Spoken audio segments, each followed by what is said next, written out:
दिख रहा है मस्त। हेलो भाई, स्क्रीन दिख रहा है कि नहीं दिख रहा? बहुत बढ़िया।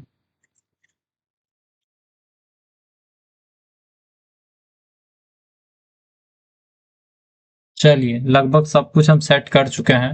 अब हम आपको थोड़ा सा बताते हैं कि क्या क्या मामला है। वैसे क्वेश्चन जो है ना, इससे बाहर नहीं पूछेगा, बट एक चीज दिक्कत यह है कि आप इसको सिर्फ लेके जाएंगे तो और पढ़ के जाएंगे, दोनों में बहुत बड़ा अंतर हो जाएगा। मतलब समझिए, पूरा 19-20 का नहीं, 5-0 का अंतर हो जाएगा। कि अगर आप सिर्फ पढ़ के जाएंगे, तो सॉरी, सिर्फ लेके जाएंगे तो आप एक भी क्वेश्चन नहीं बनाएंगे, लेकिन अगर आप पढ़ के जाएंगे तो हो सकता है आप 10 का 10 क्वेश्चन भी बना सकते हैं। ठीक है? क्लियर? समझे या नहीं समझे? चोरी में लोग नंबर बन जाता है। कोई बात नहीं। देखिए, ये जो है 40 पेज का पीडीएफ है। अगर पढ़ने बैठिएगा तो सुंदर राइटिंग में, सुंदर फॉर्मेटिंग में पढ़ना है तो। बट अगर इसी 40 पेज को अगर आप आधे में देखना चाहते हैं और खूब भर भर के पन्ना लिखना चाहते हैं और छोटा छोटा प्रोग्राम देखना चाहते हैं, तो इसमें आपको ऑलमोस्ट इस पीडीएफ में सबका छोटा छोटा हर टॉपिक का बहुत एकदम समझे मिनी प्रोग्राम, जितने से कि नंबर मिल जाए और थ्योरी भर भर के मिलेगा। इसमें इतना कि आप लिख दीजिएगा तो आपको 16 में हमको लगता है 32 न दे दे कहीं। ठीक है? तो ये है यूनिवर्सिटी के पसंद का आंसर। बट आपको जो समझ के जाना है, अंडरस्टैंडिंग जो चाहिए, वो यहाँ से शुरू करेंगे। क्लियर? रेडी है कि नहीं है? गुड।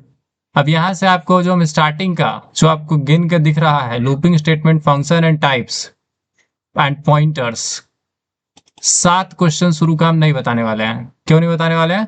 क्योंकि शाम में जो क्लास किए थे हम लोग, ये 7 क्वेश्चन डिस्कस किए थे। आप में से कितने लोग हैं जिनका ये सातों क्लियर है? जस्ट क्लियर लिखिए। शाम के 1.5 घंटे का कुछ फल मिलना चाहिए। और फिर उसके बाद यहाँ से 8 नंबर से कंटिन्यू करेंगे।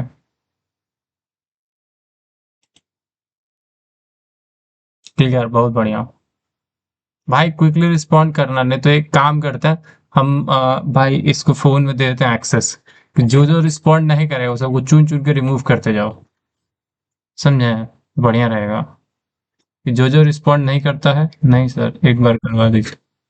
अब कैसे होगा? उस टाइम मैसेज किए थे सबको कि ज्वाइन कर लो, बोले भी थे कि हाँ लोग अपने जो मित्र हैं उन लोगों को भी बता दीजिए, बट आप लोग बताए नहीं, तो काम करवा जाएगा। ठीक है? तो साथ में हम लोग basically variables, operators, conditionals, loops and functions, इन सब पे बात किए थे। ठीक है? तो इसको छोड़ देते हैं और आगे चलते हैं। ठीक है?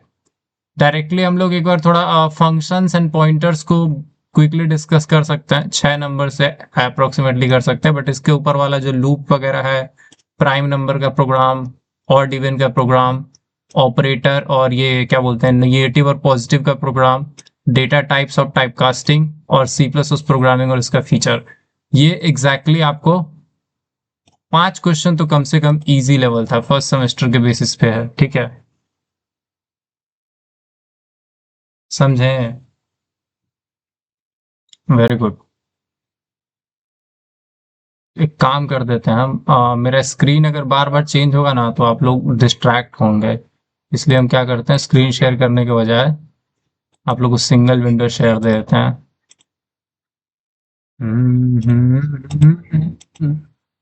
हाँ जी, तो ये वाला विंडो सिर्फ आप देखेंगे तो बढ़िया रहेगा। ठीक है? क्लियर? बहुत बढ़िया।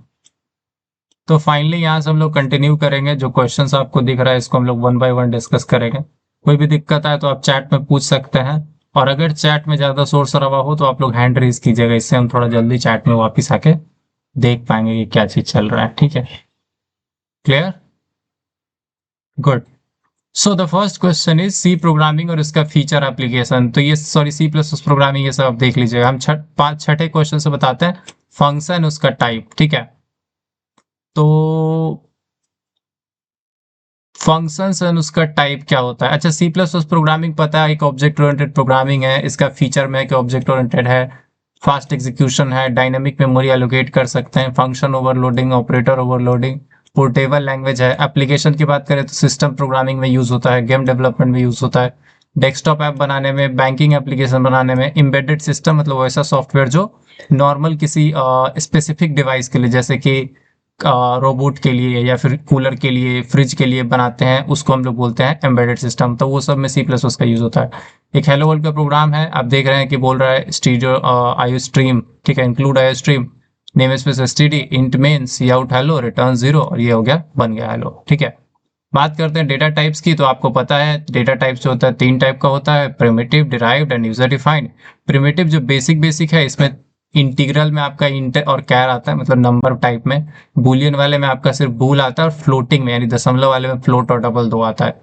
डिराइव्ड में बात करें तो स्ट्रक्ट है, जिससे आप स्ट्रक्चर वगैरह बनाते हैं, यूनियन बना सकते हैं, क्लास बना सकते हैं, इनम बना सकते हैं। अब यूजर डिफाइंड में बात करें, अरे अरे अरे, तुम्हारी मिस्टेक किया हुआ है। एक्चुअली क्या है, ये तो गड़बड़ किया हुआ है कि जो डिराइव्ड है ना, ये डायग्राम गलत है भाई, इसको मत देखना। डिराइव्ड वाले में एरे होगा, और ये जो स्ट्रक्ट है ना, वो यूजर डिफाइंड में जाएगा, ठीक है। ये जो एरे और फंक्शन पॉइंटर है, ये तीनों इधर रहेगा। इसमें कैसे बना दिया है, ओके ओके, ये खिचड़ी की तरह है। डोंट वरी, एक हम आपको एक दूसरा डायग्राम दिखा देते हैं, अगर किसी ने नहीं देखा हो तो। ये वाला डायग्राम को आप लोग फॉलो कर सकते हैं, जिसमें डेटा टाइप्स में याद रखिए, प्रिमिटिव में इंट, कैर, फ्लोट, बूल, डिराइव्ड में एरे, फंक्शन पॉइंटर, और यूजर डिफाइंड में स्ट्रक्ट, यूनियन, इनम, और एक क्लास भी इसमें ऐड कर लीजिएगा, ठीक है। तो यही है बस, अब आगे चलेंगे, ठीक है। नेक्स्ट डेटा टाइप्स की बात करें तो प्रिमिटिव वाले में आपका इंटीजर आता है, बूलियन आता है, फ्लोटिंग आता है, ठीक है। डिराइव्ड वाले में आपका एरे आता है, ये मतलब ऊपर डायग्राम में सिर्फ इधर उधर है, इसमें सही लिखा हुआ है, ठीक है। डिराइव्ड में कि जो प्रिमिटिव का यूज करके बना है उसको हम लोग बोलते हैं डिराइव्ड। अब इसमें आपका आता है जैसे एरे, कि अगर आप मल्टीपल प्रिमिटिव टाइप का एक ही जगह कलेक्शन बनाना चाहते हैं तो एरे यूज कर सकते हैं।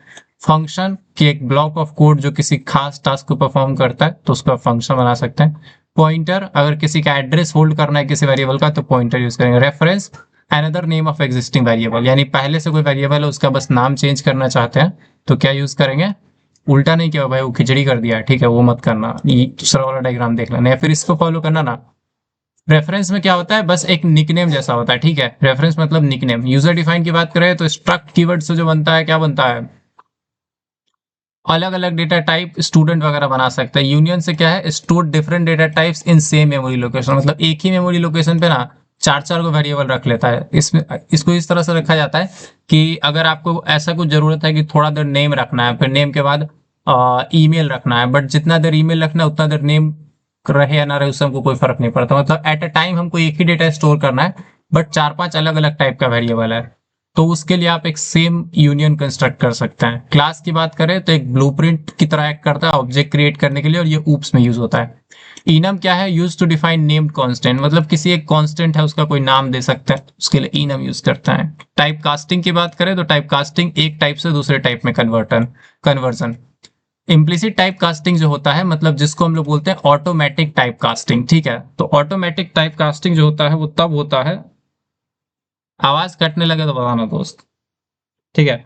ऑटोमेटिक टाइप कास्टिंग आपका तब होता है जब कंपाइलर खुद ही वो चीज कर दे, ठीक है। जैसे कि आप इंट से फ्लोट में देखेंगे ऑटोमेटिक अपने आप हो जाएगा, जैसे आप इंट ए इक्वल टू 10 लिखे तो 10 ऑटोमेटिक इंट में चला गया, तो ये इम्प्लिसिट ऑटोमेटिकली। या फिर ए को उठा के बी में रख दिए, ठीक है, ए को उठा के बी में रख दिए तो ये क्या है, ऑटोमेटिक हो रहा है कि ए में जो डेटा था किस टाइप का था, इंटीजर था, और अगर ये बी में गया तो इम्प्लिसिट यानी ऑटोमेटिक हो रहा है। तो इम्प्लिसिट टाइप कन्वर्जन आप देख लिए। एक्सप्लिसिट में क्या होता है कि 5.7 क्या है, फ्लोट टाइप का, और इसको इंट में रखना है, तो आप देख रहे हैं 5.7 को उठा के एक्स में रखा, ठीक है, एक्स में रखा, यहाँ पे भाई इसको लगा, एक्स में रखा ना, ठीक है, एक्स में रखा है, एंड भाई भाई भाई Z Z Z pen use करो, एक्स में रखे हैं, ठीक है। एंड उसी एक्स को क्या कर दिया, इंट लगा के इधर कन्वर्ट कर दिया वाई में। तो ये जब भी आपको दिखे ना कि कोई भी वेरिएबल है उसके आगे ब्रैकेट में कोई डेटा टाइप लिखा हुआ है, दैट मीन्स कि वो ट्राई कर रहा है कन्वर्ट करने का।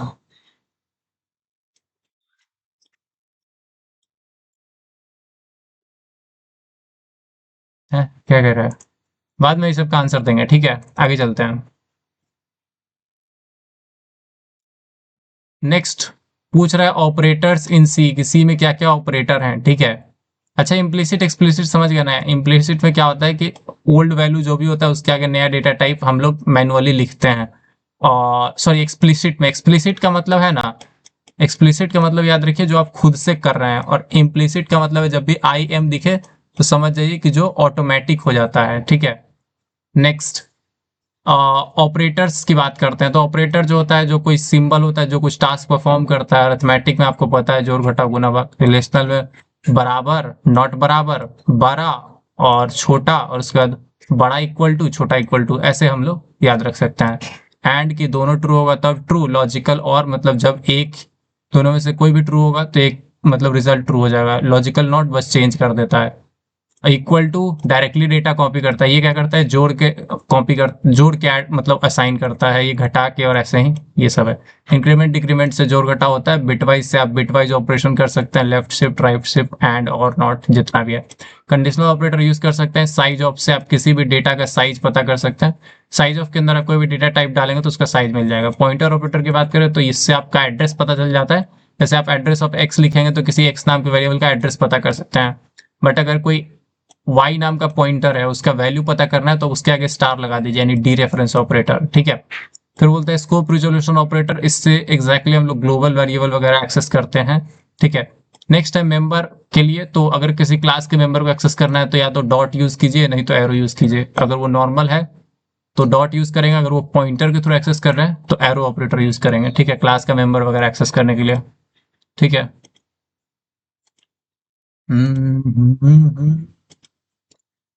चलिए आगे चलते हैं। ठीक है।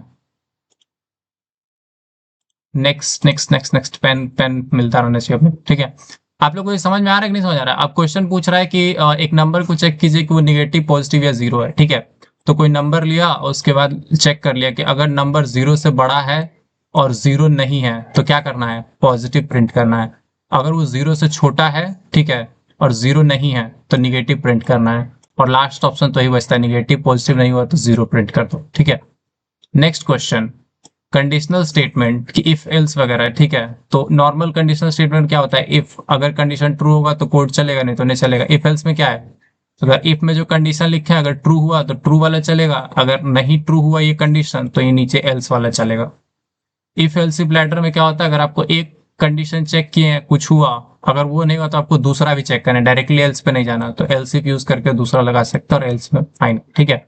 नेस्टेड इफ में क्या होता है, अगर इफ को कोई ब्लॉक लिखे हैं और उसी इफ का जो ये बॉडी होता है ना जनरली, ठीक है, ये जो इफ का बॉडी होता है, बॉडी आप देख रहे हैं ब्रैकेट से दिखाते हैं, तो ये जो बॉडी है इसके अंदर एक दूसरा इफ लगा दिया, इसी को बोलते हैं नेस्टेड इफ। मतलब इफ के अंदर if, an if statement inside another if.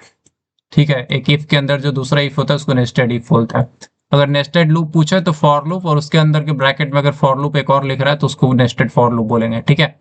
Switch statement की बात करते हैं। स्विच में क्या होता है, एक स्विच होता है उसके अंदर कोई एक्सप्रेशन डालते हैं और केस में लिखते हैं जो वैल्यू, अगर वो मैच हुआ तो ये वाला केस चलेगा, अगर ये वाला वैल्यू मैच हुआ तो ये वाला केस चलेगा, अगर कोई नहीं मैच हुआ तो डिफॉल्ट चलेगा। ठीक है।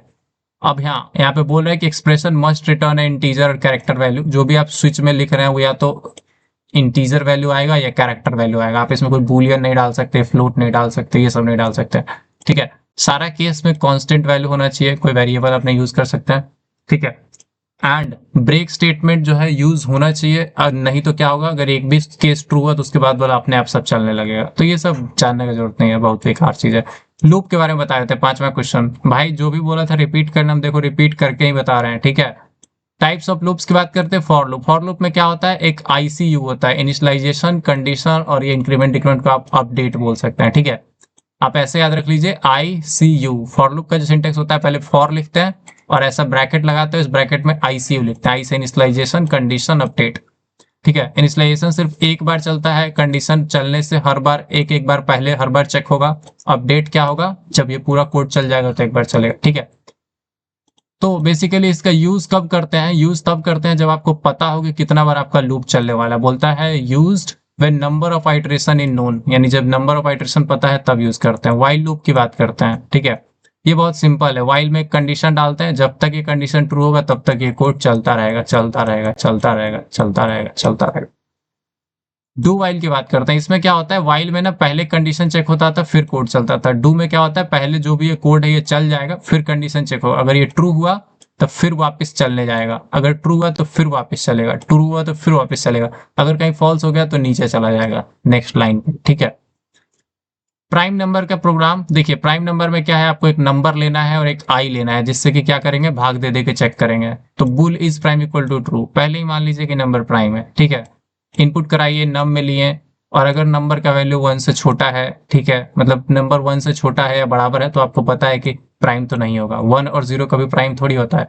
तो आप इस प्राइम का वैल्यू क्या सेट कर दिए, फॉल्स। देखिए यहां से क्या होता है, पहले पहले बेसिकली लोग नंबर वंबर ले लेते हैं, ठीक है, नंबर ले लिए, और यहाँ पे एक और चीज की है कि परमानेंटली सेट कर दिए कि नंबर प्राइम ही है। बट यहाँ पे एक चेंज हुआ कि अगर नंबर 1 या 0 है तो क्या कर दो, नॉट प्राइम कर दो, ठीक है। ऊपर से मान के चल रहा था कि प्राइम है, अगर 1 या उससे छोटा है तो नॉट प्राइम कर दिया, मतलब इस प्राइम को फॉल्स कर दिया।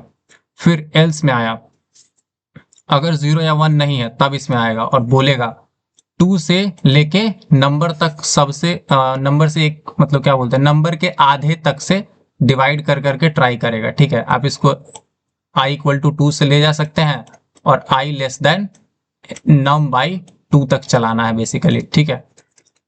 तो इससे क्या होगा, ये बेसिकली अगर आपका नंबर 50 है तो ये इसको 2 से, 3 से, 4 से, 5 से, 6 से, 7 से, ऐसा 25 तक से काटने का ट्राई करेगा। अगर बीच में किसी से भी, देखिए इफ नम इक्वल टू 0, अगर किसी से भी कट गया, ठीक है, तो ये क्या कर रहा है, प्राइम को फॉल्स कर दे रहा है, मतलब ये बोल देगा कि प्राइम नहीं है, क्योंकि अगर 1 और 0 के अलावा किसी और से काटने का चेक किया, अगर कट गया तो प्राइम नहीं है और फॉल्स कर दिया। अब लास्ट में इसी इज प्राइम के वैल्यू के बेसिस पे, अगर इज प्राइम का वैल्यू ट्रू है तो प्राइम प्रिंट कर दो, अगर फॉल्स है तो नॉट प्राइम प्रिंट कर दो। Very simple. देखिए पहले मान लेता है कि प्राइम ही है, और अगर 1 या 1 से छोटा हुआ तो बोल देता है नॉट प्राइम, या फिर चेक करता है कि किसी और से कट रहा है तब नॉट प्राइम करेगा, और इसके बेसिस से फाइनल रिजल्ट दिखा देगा, ठीक है। तो वही है कि अगर 1 या 1 से छोटा है तो नॉट प्राइम कर दो, 2 से और नंबर के आधे तक ले जाना है, ठीक है। अगर नंबर डिवाइड कर जाता है तो नॉट प्राइम, अदरवाइज प्राइम। बात करते हैं छठा क्वेश्चन, फंक्शन एंड इसका टाइप्स का, ठीक है। हो गया 5 क्वेश्चन।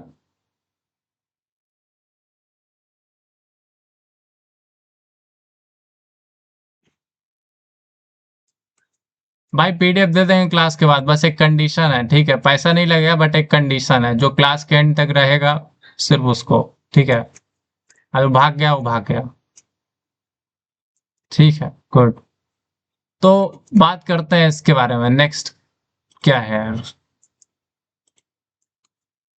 जो भाग जाएगा उसको, उसका कौन है, कोई नहीं है।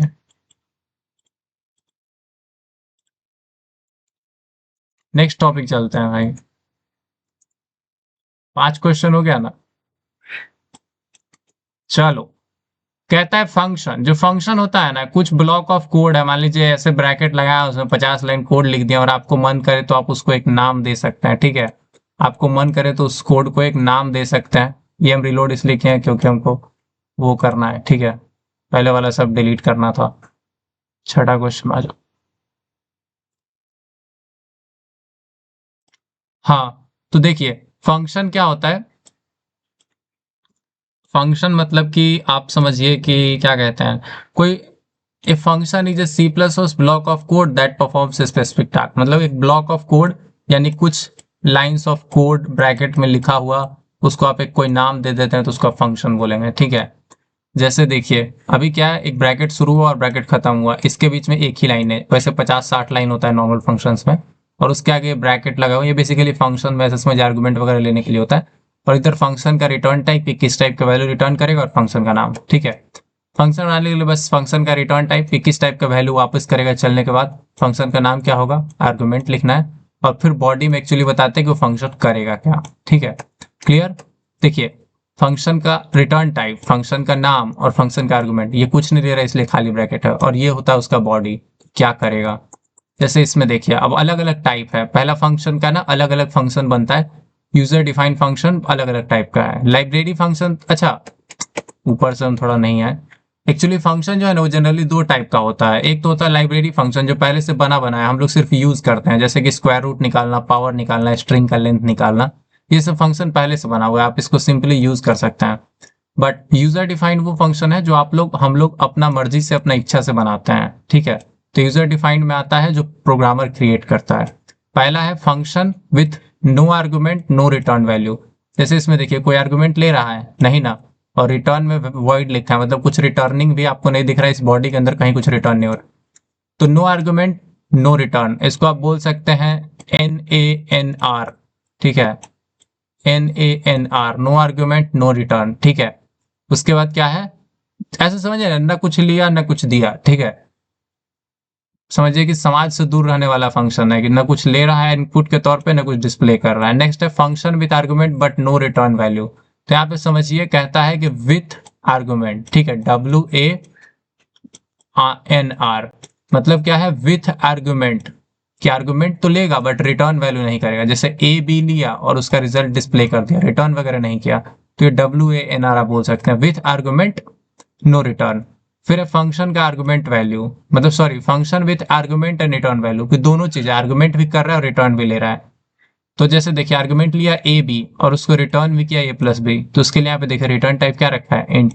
जब भी एन आर होगा ना लास्ट में, नो रिटर्न नो रिटर्न, तो अब देखिएगा फंक्शन शुरू होगा वॉइड से, ठीक है। ये बेसिक चीज है कि फंक्शन आर्गुमेंट ले रहा है कि नहीं ले रहा है, आर्गुमेंट यहां से लेता है और रिटर्न कोड के लास्ट में करता है, ठीक है। तो इसको आप बोल सकते हैं क्या है, विथ आर्गुमेंट WR, और बोल सकते हैं एंड विथ, सॉरी WAWR मतलब विथ आर्गुमेंट विथ रिटर्न, यानी आर्गुमेंट भी है और रिटर्न भी, WAWR, ठीक है। लास्ट वाला है सबसे इंटरेस्टिंग कि आर्गुमेंट तो नहीं लेगा, ठीक है, NA नो आर्गुमेंट, बट ये रिटर्न जरूर करेगा, NAWR with return. Get number कुछ आर्गुमेंट नहीं लिया बट रिटर्न जरूर किया है 10, ठीक है। तो यूजर डिफाइन जनरली जब भी हम लोग फंक्शन बनाएंगे तो यही चार तरीके से बनाएंगे। या तो आपका फंक्शन क्या होगा, ना कुछ लेगा, लेना देना कुछ नहीं है, बट ये वाला क्या करेगा, विथ आर्गुमेंट, यानी सिर्फ ये क्या करेगा, फंक्शन लेगा, देगा नहीं, ठीक है।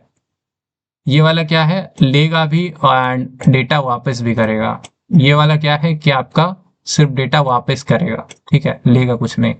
तो ऐसा ही कुछ है, आप इसको ऐसे करके मतलब समझ सकते हैं। कितने लोगों को समझ में आ गया ये चारों, रेज योर हैंड। ये घसा पीटा वाला हम नहीं देंगे, आप लोग इसको स्क्रीनशॉट ले लीजिए, अगर ये WANR से याद रखना है आपको तो।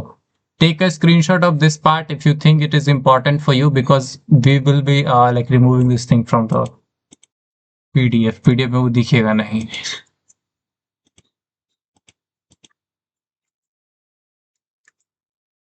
तुझ पे सब कुछ वारा है सबसे, चलो बच्चा, मेरा सनम सबसे, एक बार पीछे का क्वेश्चन दिखा दीजिए, कौन सा क्वेश्चन भाई, 10 6 क्वेश्चन कर दिए, ठीक है।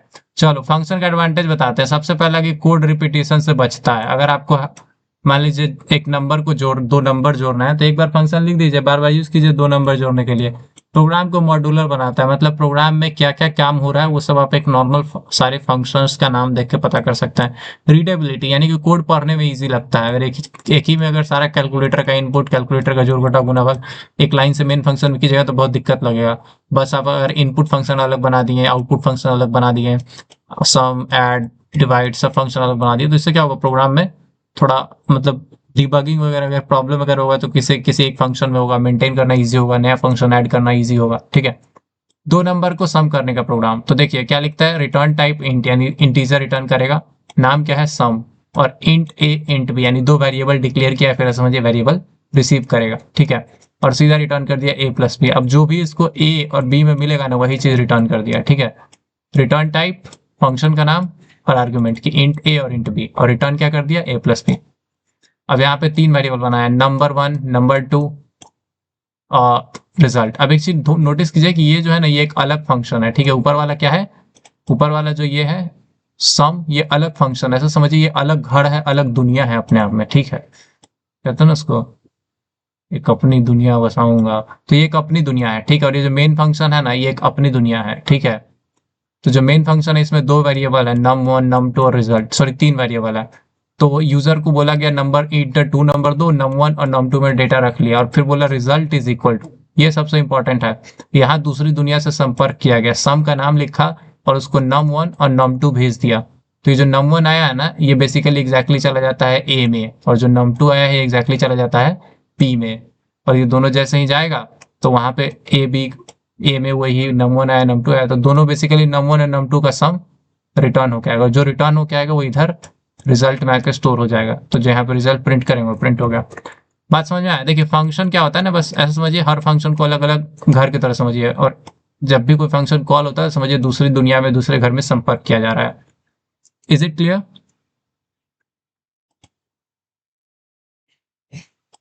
भाई 25 क्वेश्चन कराएंगे। चलो आगे चलो, ठीक है। नेक्स्ट बात करते हैं, कहता है कि पॉइंटर्स क्या होता है सी लैंग्वेज में। अच्छा, ये तो बता रखे हैं। पॉइंटर क्या होता है कि एक पॉइंटर होता है जो किसी और वेरिएबल का एड्रेस स्टोर करता है, ठीक है। ये जनरली आपको मेमोरी में डेटा मैनिपुलेट करने का आज़ादी देता है। क्यों यूज करते हैं कि मेमोरी डायरेक्टली एक्सेस कर सकते हैं, डायनेमिक मेमोरी एलोकेशन कर सकते हैं, मतलब आपका प्रोग्राम स्टैटिक के अलावा डायनेमिकली बड़ा मेमोरी एरिया भी यूज कर सकता है, ठीक है। और इसका सबसे ज्यादा यूज होता है बड़ा स्ट्रक्चर जैसे लिंक लिस्ट, टैग, क्यू, ये सब बनाने में। और ये क्या करता है, आपको आर्गुमेंट्स को पास करने में बेटर हेल्प करता है, क्योंकि एक चीज होता है कॉल बाय रेफरेंस। वो चीज क्या होता है कि फंक्शन के अंदर आपको डेटा मॉडिफाई करने का आजादी देता है, तो वो सिर्फ पॉइंटर्स की वजह से ही पॉसिबल हो पाता है। नेक्स्ट है इंपॉर्टेंट पॉइंटर ऑपरेटर। तो पहला है तो ये एंड सिंबल, जिससे क्या करता है, एड्रेस ऑफ। इससे क्या होता है, किसी भी वेरिएबल का एड्रेस पता करता है। और ये जो स्टार है ये क्या है, डी रेफरेंस ऑपरेटर। ये क्या करता है, किसी भी वैल्यू, स्टोर्ड वैल्यू, मतलब किसी भी एड्रेस पे स्टोर्ड वैल्यू आपको पता करके देता है। क्लियर? मेरा सनम सबसे प्यारा। सो गया क्या जी? हेलो? लग रहा है मतलब जैसे हॉस्पिटल वगैरह बनेगा था। सॉरी, हॉस्पिटल हटाओ, क्या हम हॉस्पिटल बोल रहे हैं। कभी जाते हैं मतलब कहीं घूमने उमने, तो वहाँ चना वना बेचने आता है ना, तुमको लगता है बीच बीच में ब्रेक लेके चना बेचने वाले को बुलाना पड़ेगा, वरना सब सो जाता है। अरे हो जी, एक काम करिए जाए मिस्टर सदस्यगण, उन सभी लोगों को रिमूव कर दिया जाए जिसका हैंड रेज नहीं है। कहाँ है भाई रिमूव करने वाला? अब 2 मिनट में पता चल जाएगा, जो लोग एक्टिव है वो लोग एक्टिव है, जो नहीं है उसको उड़ाएंगे। इसको उड़ाएं सबसे पहले, और जो गलत सलत नाम लिख के आया उसको भी उड़ाओ पहले। मेरा सोना, वो गाना बजा दिया है शाम से, हम शाम से इसी गाने के चक्कर में हम पड़े पड़े हैं। ठीक है। हाँ भाई, कितना लोग हुआ जी? 46 में से सिर्फ 30 लोग है, बाकी 100 लोग उठा के फेंको भाई, बाहर पहुंचाओ इन लोगों को, खुद ही निकल जाओ, मेहनत बताओ मेरा। मेरा सोना, ये एक्शन ऑन कर दिए, चैट बंद कर देंगे अब थोड़ी देर में। ये गैस क्या खुल रहा है यार, गैस बार बार तुरंत खुल जाता है। चलो, तो बात करते हैं सिंटैक्स ऑफ पॉइंटर के बारे में। पॉइंटर में आपको सिर्फ डेटा टाइप लिखना है, जैसे इंट टाइप का पॉइंटर बनाना है तो इंट लिख दो, स्टार लिख दो, और जो भी पॉइंटर का नाम रखना चाहते हैं वो रख दीजिए, ठीक है। बहुत सिंपल भाषा में कहूँ तो दोस्त ऐसा है कि नॉर्मल वेरिएबल कैसे बनता था। नॉर्मल वेरिएबल बनता था, आप सिंपल लिख देते थे इंट एक्स। तो क्या है इंट एक्स, क्या है, एक नॉर्मल वेरिएबल है। बट अगर आप बना दें इंट स्टार पी, अगर यही चीज ऊपर वाला स्टार एक्स होता तो एक्स भी पॉइंटर होता। अब चूंकि पी के आगे स्टार लगा है तो पी एक पॉइंटर है, तो अभी क्या कर सकता है, एड्रेस ऑफ एक्स रख सकता है। सिंपल, ये नॉर्मल वेरिएबल है, ये पॉइंटर है। अब पॉइंटर क्यों है, ये भी इंट एक्स है, ये भी इंट पी है, बट ये पॉइंटर, काम करिए अलग अलग बना के दिखाइए। देखिए ये जो बना ना, ये एक नॉर्मल वेरिएबल बना क्योंकि इंट एक्स है, ठीक है। और इंट स्टार पी का मतलब क्या है, स्टार लगा हुआ है ना, नॉर्मल इंट पी होता तो नॉर्मल इंटीजर वेरिएबल, अब चूंकि स्टार लगा तो एक पॉइंटर है। अब पॉइंटर है तो ये क्या कर सकता है, किसी का एड्रेस रख सकता है। तो पी में हम लोग क्या किए, एड्रेस ऑफ एक्स रख के दिखाएं। जिसको भी पॉइंटर नहीं समझ में आए कम से कम ये 3 लाइन याद रखेगा, ठीक है। बहुत ईजी है, नॉर्मल वेरिएबल एक्स, पॉइंटर बनाया पी, और एड्रेस ऑफ एक्स को उठा के पी में रख दिया। इतना कम से कम लिख दिया कि नहीं लिख दिया दोस्त? अरे हमको पता है कि आप लोग को अभी हम न पढ़ा सकते हैं ना आप लोग पढ़ने वाले, तो हम उतना ही बता रहे जितना कि छाप दीजिए आप लोग, ठीक है। गुड, तो ये आपको पता चल गया होगा, ये एड्रेस ऑफ ऑपरेटर से एड्रेस ऑफ पता चलता है। अच्छा एक चीज है, अगर आपको एक्स का वैल्यू पता करना है तो आप कभी भी स्टार पी करें, स्टार पी करेंगे तो क्या होगा, आपको एक्स के अंदर जो भी डेटा रखा है, मान लीजिए एक्स इक्वल टू 10 है तो 10 एक्सेस कर सकते हैं, ठीक है। स्टार पी जब भी प्रिंट करेंगे ना तो वो 10 ही होगा। ये छोटा सा बात ध्यान रखना, इसको अभी नहीं भी समझ आ रहा तो भूल जाओ यार। बस याद रखो स्टार पी जैसा भी कुछ होता है, पी के अंदर एड्रेस है और ये स्टार आगे लगा मतलब वैल्यू एड से उसका वैल्यू पता कर सकते हैं। दैट्स इट ब्रो, आगे बढ़ो। डायनेमिक मेमोरी एलोकेशन का मतलब होता है कि आपके घर में जितनी कुर्सियां हैं उससे ज्यादा कुर्सियां बाहर से ऑर्डर करके मंगवा सकते हैं। तो बोलता है dynamic memory allocation means allocating memory during execution. जब रन हो रहा है तब आप मेमोरी एलोकेट करते हैं। ये न्यू कीवर्ड से कर सकते हैं सी प्लस प्लस में। आप न्यू इंट लिख के एक नॉर्मल इंटीजर के लिए वेरिएबल एलोकेट कर सकते हैं, और डिलीट कीवर्ड से जो भी मेमोरी आप एलोकेट किए हैं उसको आप क्या कर सकते हैं, वापस ले सकते हैं। ठीक है, मतलब वापस फ्री कर सकते हैं। ऐसा होता है ना, न्यू से जैसे ऐसा समझिए न्यू एक कीवर्ड है, क्या बोल दिया न्यू कुर्सी, तो आपके घर में एक नया कुर्सी आ गया। काश इतना अच्छा कोड कोड लिखने से जीवन हो जाता, बट नहीं होगा। डिलीट करने से फिर वो वापस फ्री अप हो जाता है। क्लियर? माइक्रोवेव के चलते रुका हुआ है सब, वाह बेटा। डेमोन्स्ट्रेट पॉइंटर का, ठीक है, तो एक नंबर 10 है, अब बोल रहा है कि स्टार पीटीआर में एड्रेस ऑफ नम उठा के रख दिया। इससे इजी कुछ हो सकता है? बताया ना कि नंबर 10 है और एड्रेस ऑफ नंबर को उठा के स्टार पीटीआर में रख दिया। वो कुछ ऐसा ही था कि एक्स है, ठीक है, क्या है, एक्स है और उसका एड्रेस मतलब ये स्टार पी है, और एड्रेस ऑफ एक्स को उठा के पी में रख दिया। How easy it is. अब बोल दिया, देखिए इसमें अलग अलग चीज प्रिंट करके दिखाया। वैल्यू ऑफ एक्स कैसे प्रिंट किया, नॉर्मल नम। वैल्यू ऑफ नम कैसे प्रिंट किया, नम प्रिंट कर दिया। एड्रेस ऑफ नम प्रिंट करना हुआ तो simple address of num print कर दिया। वैल्यू स्टोर्ड इन पीटीआर, वो एड्रेस प्रिंट करने के लिए क्या कर दिया, नॉर्मल पीटीआर प्रिंट किया, प्रिंट हो गया। बट अगर पीटीआर एड्रेस पे जो वैल्यू है वो चाहिए तो स्टार पीटीआर करके निकाल लिया। मतलब देखिए बहुत घुमा के खिचड़ी खेला है। पहले क्या किया, नॉर्मल नंबर प्रिंट करके दिखाया नम से, फिर नम का एड्रेस एड्रेस ऑफ ऑपरेटर से दिखाया, और फिर नॉर्मल जो एड्रेस नम का एड्रेस पीटीआर में रखा है वो नॉर्मल पीटीआर प्रिंट करके दिखाया, और फिर उस पीटीआर का यूज करके वापस वो दिखाया। तो इसमें क्या होगा, पहले वाले में 10 आएगा, ठीक है, क्योंकि नंबर प्रिंट किया। दूसरे वाले में क्या है, एड्रेस ऑफ नम, तो कुछ 0x करके आएगा। फिर अच्छा वही चीज को एड्रेस ऑफ नम को पीटीआर में रख के प्रिंट किया, तो तीसरे वाले में भी एड्रेस आएगा, मतलब पहले वाले में 10 आएगा, दूसरे वाले में कुछ एड्रेस एक्स एक्स 0x करके आएगा, तीसरे वाले में भी 0x करके कुछ एड्रेस आएगा, चौथे वाले में फिर वापस 10 आएगा। समझ में आया तो ठीक, नहीं आया तो बोलो सियापति रामचंद्र बोल रामचंद्र की जय। ठीक है, नेक्स्ट टॉपिक चलो। तो ये एक बढ़िया है कि अगर आप डायनामिक मेमोरी एलोकेट करना चाहते हो तो न्यू इंट लिख के आप स्टार पी, ये क्या है, बस एक पॉइंटर है, ठीक है, ये क्या है, एक पॉइंटर है। पहले आप लोग याद होगा एलॉक मेलॉक हेलॉक करके कितना लंबा करते थे, अभी सिर्फ न्यू लिखना है और इंट लिखना है, इससे बन गया। पहले से बहुत ईजी है, पहले मेलॉक साइज ऑफ फलाना ढिमकाना टाइप कन्वर्जन ये वो क्या क्या करते थे। अभी क्या है, सिर्फ न्यू इंट लिखिए बन गया, न्यू स्टूडेंट लिखिए स्टूडेंट टाइप का मेमोरी बन गया। तो न्यू मतलब new is very easy, right, कुछ भी कर दो उससे।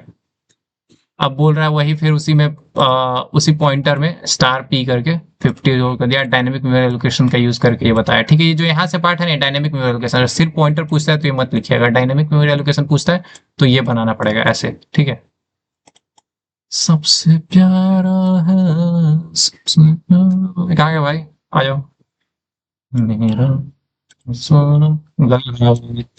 एक्सप्लेनेशन, ये भाई देख लेना एक्सप्लेनेशन, इतना एक्सप्लेन किया, अब भी एक्सप्लेनेशन देखना पड़े तो बेकार है। Call by value and call by reference, किसी को अपना ओरिजिनल आधार कार्ड देना और किसी को जीरोक्स देना। ओरिजिनल दीजिएगा आग लगा दिया आधार कार्ड गया, जीरोक्स दीजिएगा आग लगा दे खा जाए बकरी को दे दे, कोई टेंशन नहीं है। ठीक है, क्लियर। तो ध्यान रखिए जो रेफरेंस है, रेफरेंस मीन्स ओरिजिनल दे देना, कभी भी किसी को अपना रेफरेंस मतलब।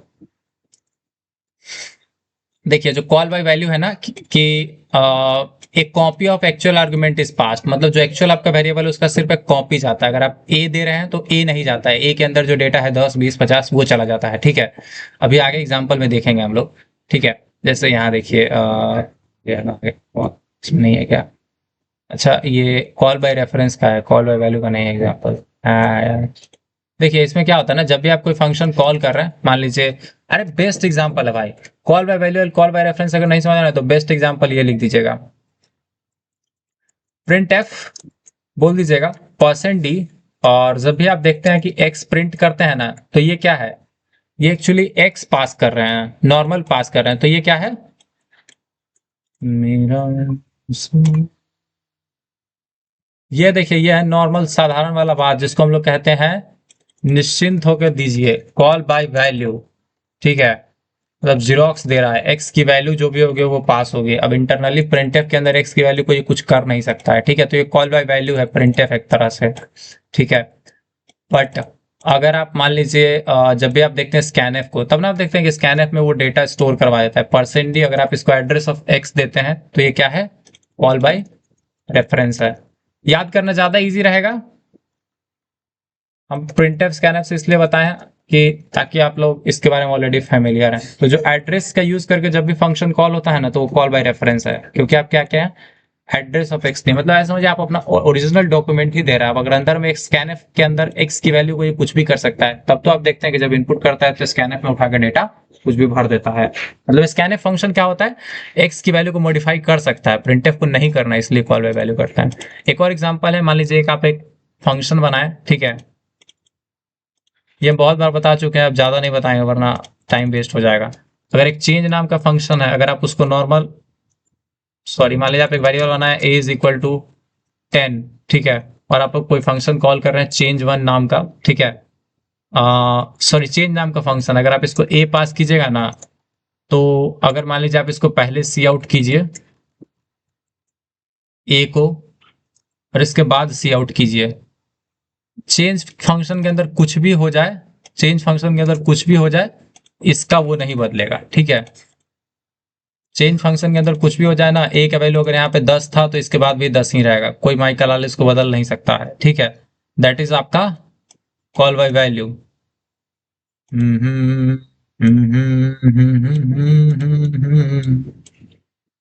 सबसे प्यारा है ये वाला, देखो ये एक एग्जांपल और है, ठीक है। ये मतलब प्रिंटफ तो जानेंगे, कॉल बाय वैल्यू का एग्जांपल है, साथ में अगर आप सी आउट करते हैं और इसमें नॉर्मल डेटा पास करते हैं तो इससे कुछ नहीं होने वाला, ठीक है।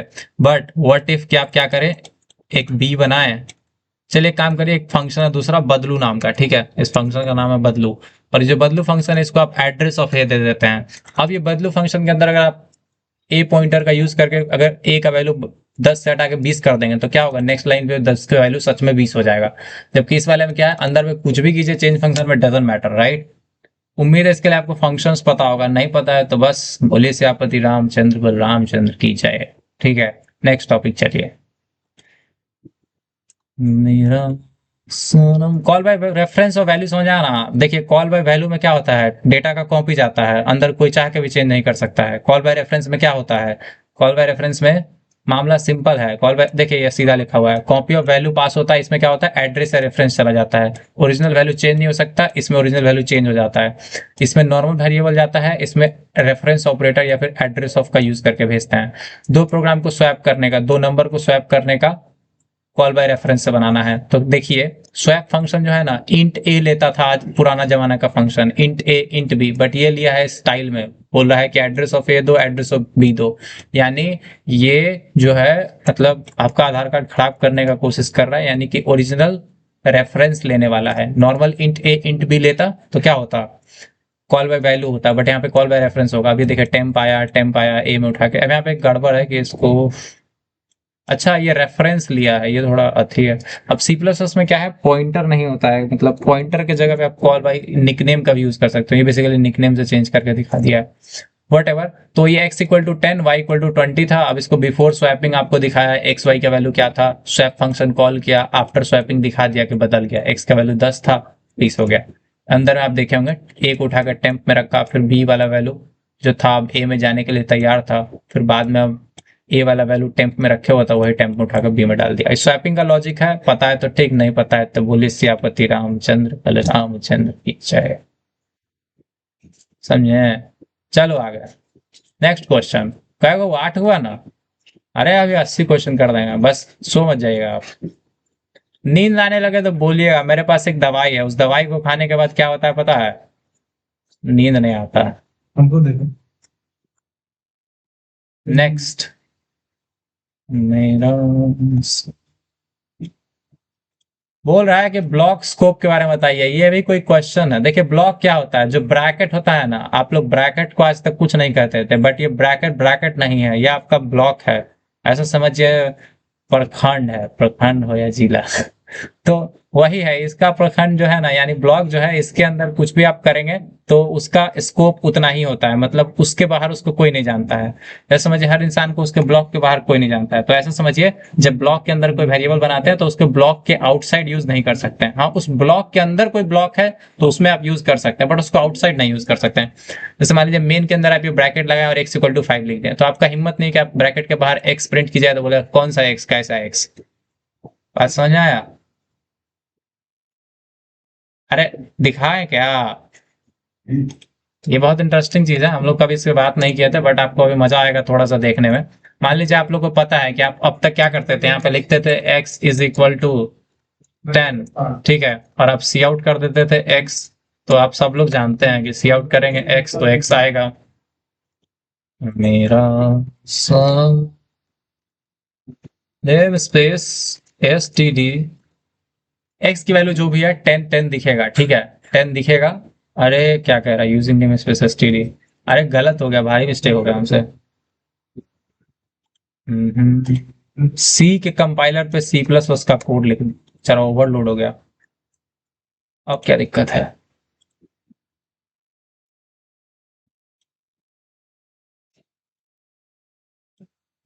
अच्छा, यूजिंग ये एक्चुअली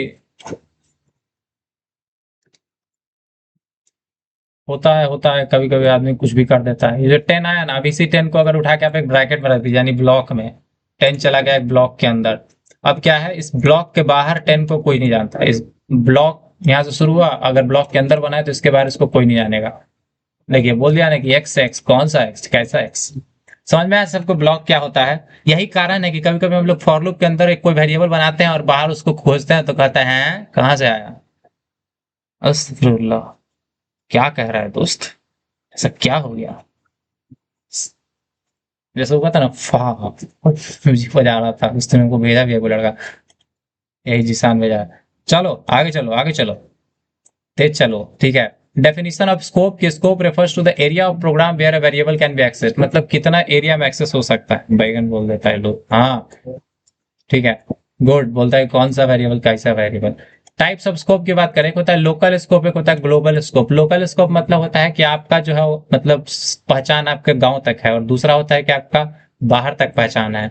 तो लोकल और ग्लोबल में क्या अंतर है, जैसे मान लीजिए आप कोई वेरिएबल बनाए मेन के अंदर, देखिए जो x इक्वल टू 50 है ना, आप इस मेन के बाहर नहीं प्रिंट कर सकते। आप ऐसा नहीं बोल सकते डिस्प्ले फंक्शन के अंदर सी आउट एक्स कर दीजिए, ये आप कर ही नहीं सकते हैं, ठीक है, क्लियर। तो अभी यहाँ पे गेम देखिएगा कि यहाँ पे इंट एक्स इक्वल टू 100 है। अब ये जो है ना, देखिए मेन फाइल में बना हुआ है, मेन फाइल में बना हुआ है, तो इसका फायदा क्या है, ये डिस्प्ले फंक्शन भी इसको यूज कर सकता है और ये मेन फंक्शन भी इसको यूज कर सकता है। ये बात बहुत ध्यान समझिएगा, अगर नॉर्मल फाइल में डायरेक्टली कोई वेरिएबल बना दिए, ऐसा नहीं कि वेरिएबल मेन के अंदर ही बनाना है, अरे दोस्त ऐसा थोड़ी होता है। आप लोग का मन करे कि x इक्वल टू जो 10 है ना, ये यही आप लोग अब तक बनाते थे कि a इज इक्वल टू 10, और बाद में a को प्रिंट कर दिए, तो ये बहादुरी बहुत पुरानी हुई, ठीक है। अगर मान लीजिए आप इसको यहाँ पे ना बना के यहाँ पे डायरेक्टली फाइल के अंदर बना दें, this time it is a something different खेला कि a जो है ग्लोबल है। अब ग्लोबल है तो क्या हो गया, ग्लोबल है तो अगर यहाँ पे कोई फंक्शन बनेगा ना, वॉइड चेक नाम का या कुछ कुछ करने वाला, वॉइड समथिंग नाम का फंक्शन, तो वो भी इस ए को प्रिंट कर सकता है, मॉडिफाई कर सकता है, कुछ भी कर सकता है। तो ग्लोबल वेरिएबल यही होता है, जो डायरेक्टली फाइल में हम लोग बना देते हैं, that is known as global variable. यही सब बात सुनता नहीं है, बाद में जाके बोलता है गैस नहीं लड़ा। ये बात इतना छोटा सा है कि ग्लोबल वेरिएबल वो होता है जो फाइल में डायरेक्टली बना होता है। इसमें क्या समझना था, डबल कर्ली ब्रेसेस यूज होता है, नहीं ऐसा, हाँ डबल कोलन यूज होता है भाई, उल्टा बोल रहे हैं आप। तो देखिए अभी क्या है, ए प्रिंट किया राइट, ए इक्वल टू 10। अभी ना अगर मान लीजिए यहाँ पे एक नॉर्मल बी है, तो बी इज इक्वल टू 20, तब तक तो आपको कोई दिक्कत नहीं होगा, तो आप ए और बी दोनों प्रिंट करवा सकते हैं। बी, ठीक है, ए बी प्रिंट हुआ, तो आप देख रहे हैं ए बी का वैल्यू क्या आएगा, 10 20 आएगा, बट कंफ्यूजन कहाँ शुरू होता है देखिएगा।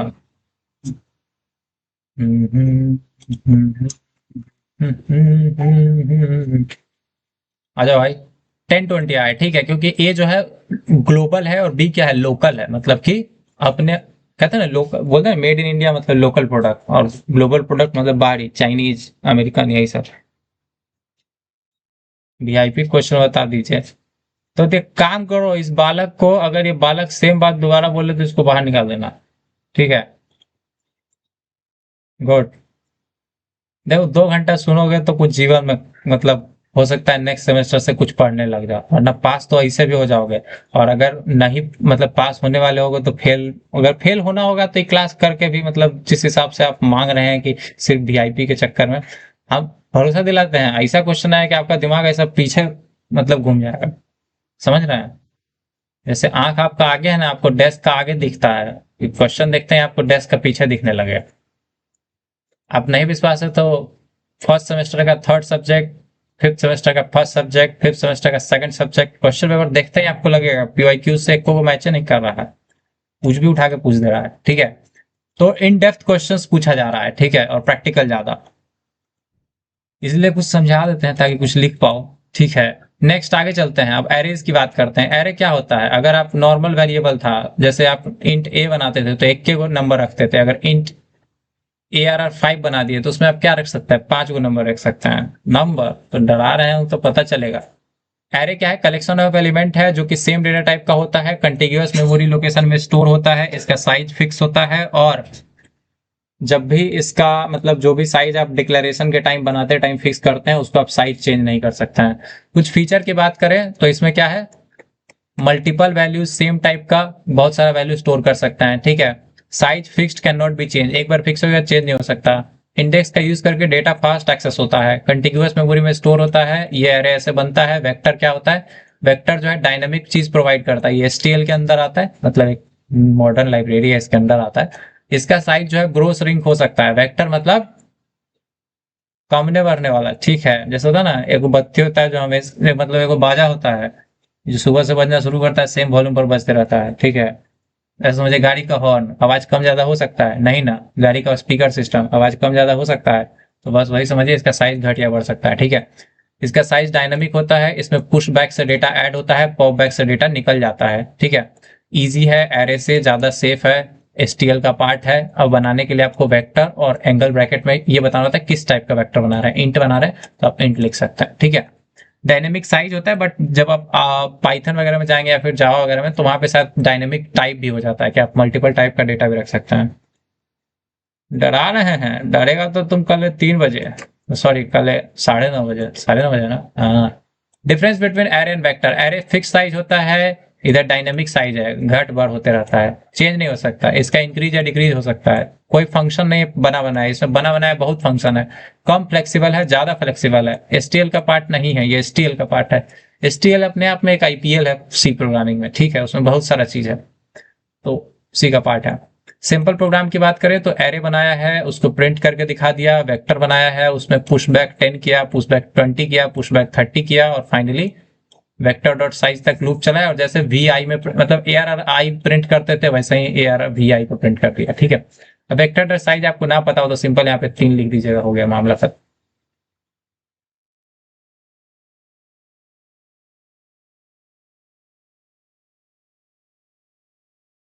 इंपॉर्टेंट क्वेश्चन क्या होता है? जितना बोल रहे हैं सब इंपॉर्टेंट।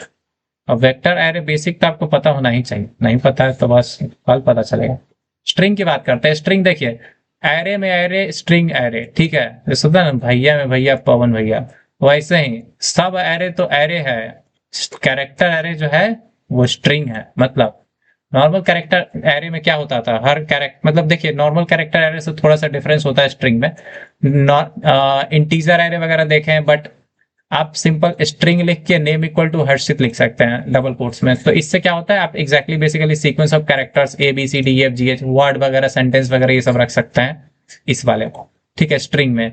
तो ये जनरली कलेक्शन ऑफ कैरेक्टर्स होता है, बट इसके लास्ट में एक नल कैरेक्टर ऐड किया जाता है ताकि ये पता चल जाए कि स्ट्रिंग टर्मिनेट हो रहा है, खत्म हो रहा है, ठीक है। तो आप स्ट्रिंग नेम इक्वल टू हर्षित लिख सकते हैं, फिर स्ट्रिंग नेम पहले बना लीजिए, बाद में नेम इक्वल टू हर्षित लिखिए, डजंट मैटर। इसका फंक्शन की बात करें, लेंथ से लेंथ पता चलता है, साइज से साइज पता चलता है, अपेंड से नया कोई एलिमेंट ऐड होता है, प्लस से आप कोई भी स्ट्रिंग एक या दो स्ट्रिंग को जोड़ सकते हैं, ठीक है। मान लीजिए आप string name equal to hello, name equal to Harshit बनाए, नीचे आप स्ट्रिंग सरनेम इक्वल टू क्या है मेरा साथ सिंह बना दिया, ठीक है। तो बाद में आप नेम प्लस सरनेम जोड़ के एक नया पूरा फुल नेम बना सकते हैं। कितना मस्त से सीख लिया तुम लोग। Program of reverse string, reverse string का प्रोग्राम क्या है कि str लिए, यूजर से इनपुट कराएं, और रिवर्स str खाली रखें।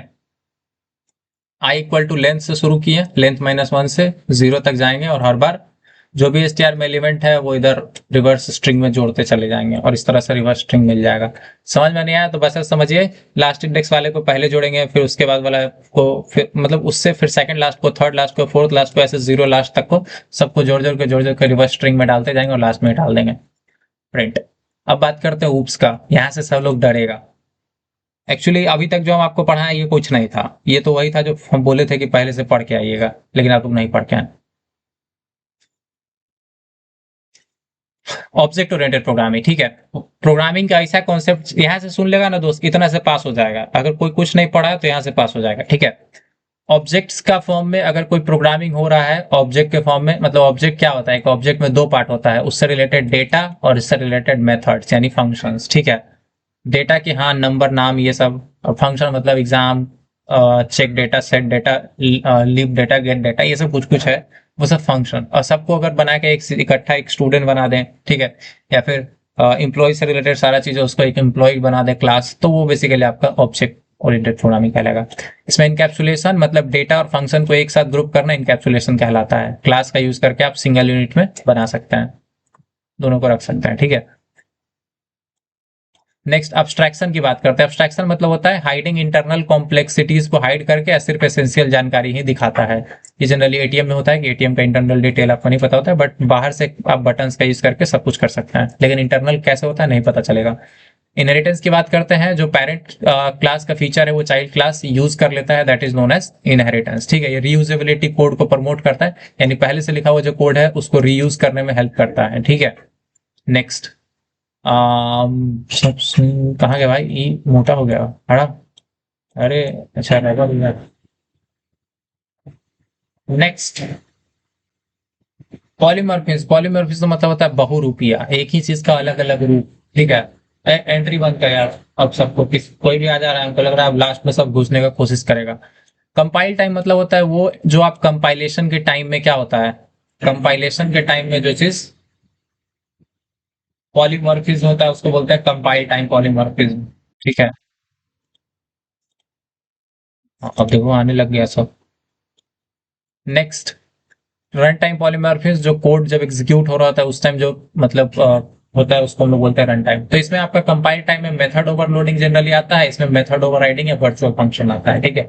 एडवांटेजेस की बात करें, कोड रीयूज होता है, मेंटेनेंस आसान होगा, सिक्योरिटी ज्यादा होगा, मॉड्यूलर प्रोग्रामिंग होगा, रियल वर्ल्ड प्रॉब्लम्स को मॉडल करने में हेल्प मिलता है। यह है ना माइक, इसमें वही सब बात लिखा हुआ है, वही सब प्रोग्राम बनाया हुआ है जो आप लोग देख रहे हैं। जैसे मान लीजिए कौन सा था ऑब्जेक्ट ओरिएंटेड प्रोग्रामिंग का है, सबसे प्यार है, कहाँ गए भाई। यहाँ से दो पैराग्राफ इतना लिखेगा, इधर तीन चार को और लिखेगा भर के, बस बस। नेक्स्ट डेफिनेशन ऑफ क्लास की बात करते हैं। क्लास क्या होता है, ब्लूप्रिंट की तरह एक्ट करता है ऑब्जेक्ट बनाने के लिए। इसमें दो चीज होता है जनरली, वेरिएबल्स एंड फंक्शंस। वही बात बताए थे, क्लास क्या होता है, दो चीजों का कॉम्बिनेशन होता है, डेटा मेंबर्स का और साथ में फंक्शंस का। आप इसको वेरिएबल और फंक्शन बोलिए, डेटा और मेथड बोलिए, सब बात सेम ही है, जनरली दो ही चीज का कॉम्बिनेशन होता है। ऑब्जेक्ट बनाते कैसे हैं, ऑब्जेक्ट किसी क्लास का इंस्टेंस होता है। क्लास बनाने के लिए क्लास कीवर्ड लिखना है, क्लास नेम लिखना है। अगर स्टूडेंट बनाए तो क्लास लिखिए और एस लिखिए, मतलब क्लास स्टूडेंट लिखिए और फिर ब्रैकेट लगा के जो भी उसके बारे में बनाना चाहते हैं बनाइए। डेटा मेंबर्स पहले डिफाइन कीजिए, फिर मेंबर फंक्शन डिफाइन करती जाए। तो इस तरह से हो गया। अब आपको एक क्लास बना के दिखा रहे हैं, क्लास स्टूडेंट, प्राइवेट में इंट रोल और नेम लिया, पब्लिक में गेट डेटा नाम का फंक्शन बनाया, यूजर से इनपुट करवा लिया, ठीक है। डिस्प्ले डेटा से सब कुछ डिस्प्ले कर दिया, हो गया।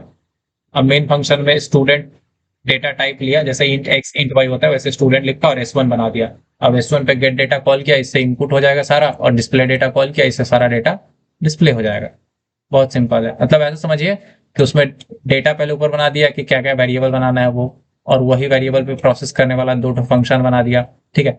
इस क्लास स्टूडेंट में क्या है, दो ठो डेटा है, रोल और नेम, और दो को फंक्शन है, गेट डेटा और एक सेट डेटा। गेट डेटा क्या करता है, यूजर से डेटा लेता है, और डिस्प्ले डेटा है, सॉरी सर, वो यूजर को डिस्प्ले करता है। अब स्टूडेंट क्लास का नाम है और S1 उसके ऑब्जेक्ट का नाम है। अब S1 पे का यूज करके आप डेटा से डेटा फंक्शन कॉल कर सकते हैं और डिस्प्ले डेटा, ताकि डेटा डिस्प्ले भी हो जाए।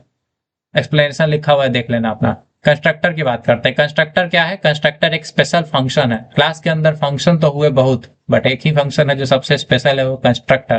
कंस्ट्रक्टर इसलिए स्पेशल है क्योंकि ऑटोमेटिक चल जाता है, कहते हैं बाकी सब फंक्शन को कोई चलाता है, बट कंस्ट्रक्टर ऐसा है जो खुद ही चलता है, समझे।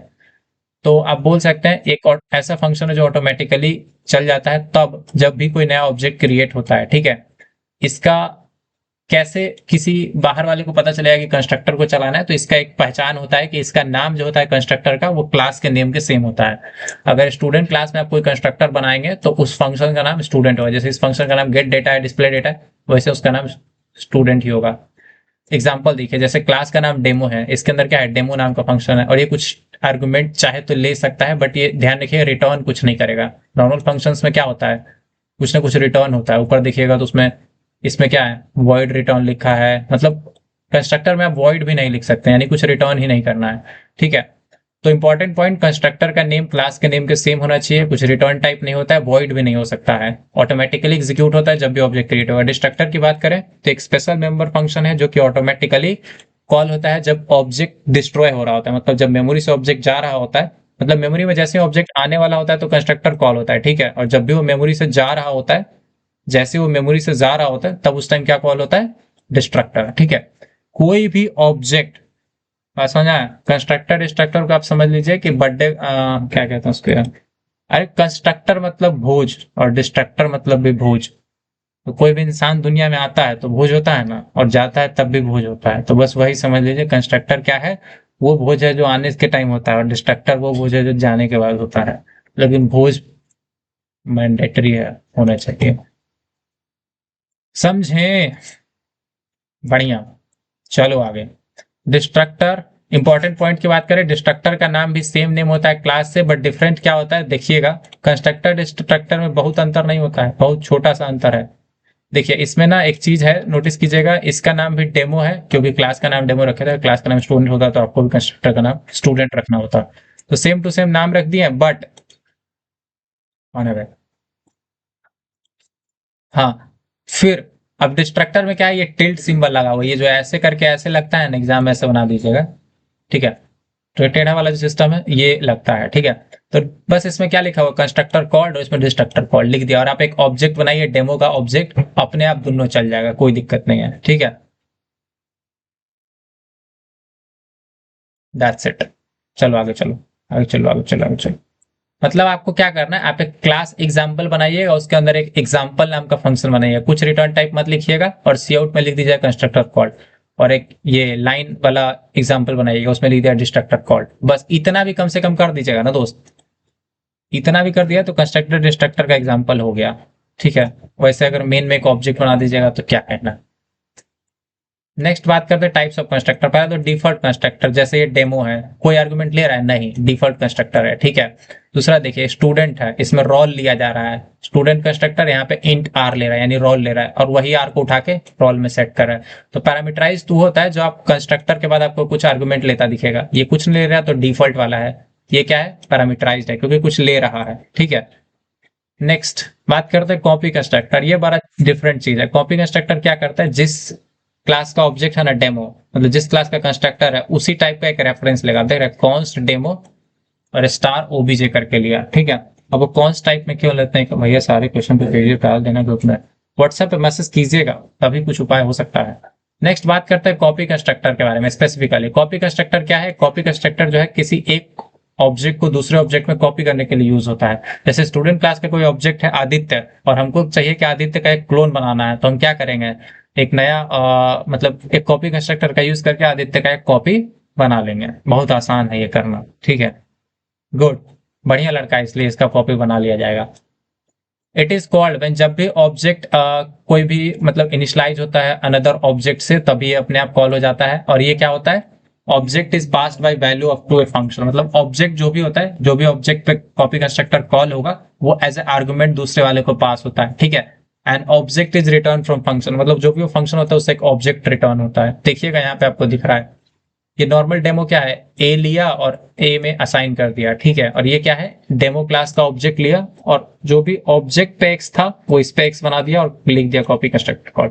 मतलब ये जो ऑब्जेक्ट आया ना उसका एक्स लेके अपने एक्स में सेट कर लिया, मतलब जो भी ऑब्जेक्ट का डेटा था, ओल्ड ऑब्जेक्ट का डेटा वो न्यू ऑब्जेक्ट में असाइन कर दिया। और ये देखिए डेमो ऑब्जेक्ट है। सबसे इंपॉर्टेंट लाइन यहीं पे, इतना भी कम से कम लिख दीजिएगा ना तो कॉपी कंस्ट्रक्टर का ये दो लाइन से काम हो जाएगा। डेमो ओबीजे और ये लिख दिए, और demo OBJ 2 is equal to OBJ 1। तो ये जो ओबीजे 1 है ना, ओबीजे 1 को ओबीजे 2 में जैसे ही आप रखना चाहेंगे ना, या फिर कोई एक्स नाम के ऑब्जेक्ट को वाई नाम में रखना चाहेंगे, तो अपने आप कॉपी कंस्ट्रक्टर वहां पे कॉल होगा, ठीक है। क्लास के एंड तक बने रहो, बर्दाश्त करो।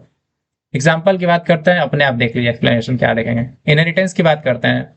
सब इनहेरिटेंस क्या होता है, पेरेंट क्लास का जो ऑब्जेक्ट मतलब पेरेंट क्लास का जो प्रॉपर्टीज होता है, क्लास एंड मेथड्स या फिर जो वेरिएबल्स एंड मेथड्स है वो अपने आप मैसेज में पेमेंट लगेगा, वो हमको नहीं पता। इनहेरिटेंस एंड उसके टाइप्स की बात करते हैं, ठीक है। बहुत सिंपल कहानी है। अगर कोई एक पहले से बना हुआ क्लास है, उसका यूज करके नया क्लास बनाते हैं, तो जो पुरनका क्लास का सारा प्रॉपर्टी होगा वो नए वाले क्लास में अपने आप कॉपी हो जाएगा। क्या हो जाएगा? कॉपी हो जाएगा, ठीक है।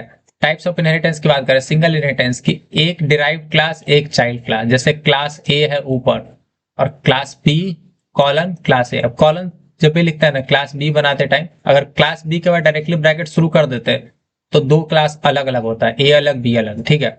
बट जब बी बना रहे थे तो आप कॉलन में लिख दिए पब्लिक ए। इसका मतलब क्या है कि पहले से जो क्लास बना हुआ है ए, उसको इनहेरिट कराओ।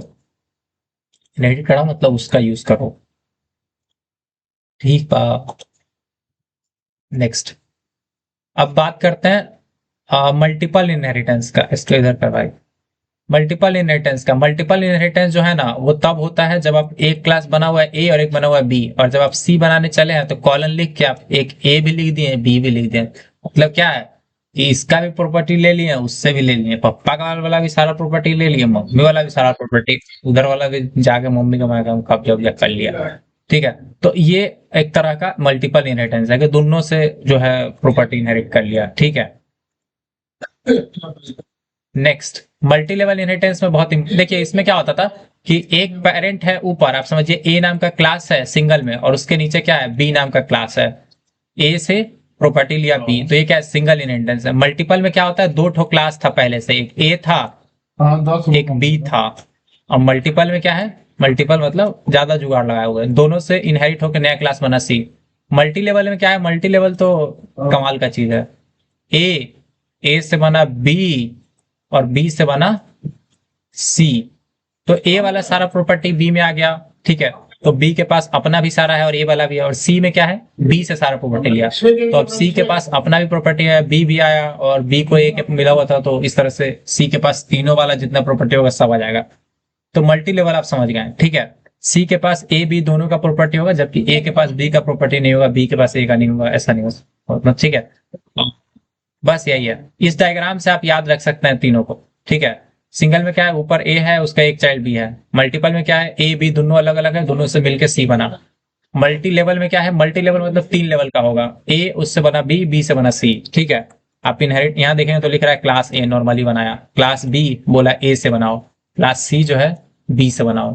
तो this is how it works. बहुत ईजी है याद करना, बहुत आसान है याद करना, इसको याद करने का कोशिश कीजिएगा, ठीक है। क्या जी, ये लोग कहाँ चला जा रहा था, बीच में भाग जा रहा, नोट्स के टाइम आया, कौन कौन है, सलोनी आदित्य, ये लोग नोट्स छापने आया है। चोरी करने वाला सब लेट से आ रहा है, क्या करेगा तुम लोग दोस्त। हायरार्कियल की बात करते हैं, देखिए आप ये तो समझिएगा कि इन सिंगल इंटरेस्ट में क्या होता है, एक ऊपर था उसका चाइल्ड था बी, ठीक है। मल्टीपल में क्या था, दो ए बी था दोनों से बना सी। मल्टी लेवल में क्या है, ए से बना बी, बी से बना सी।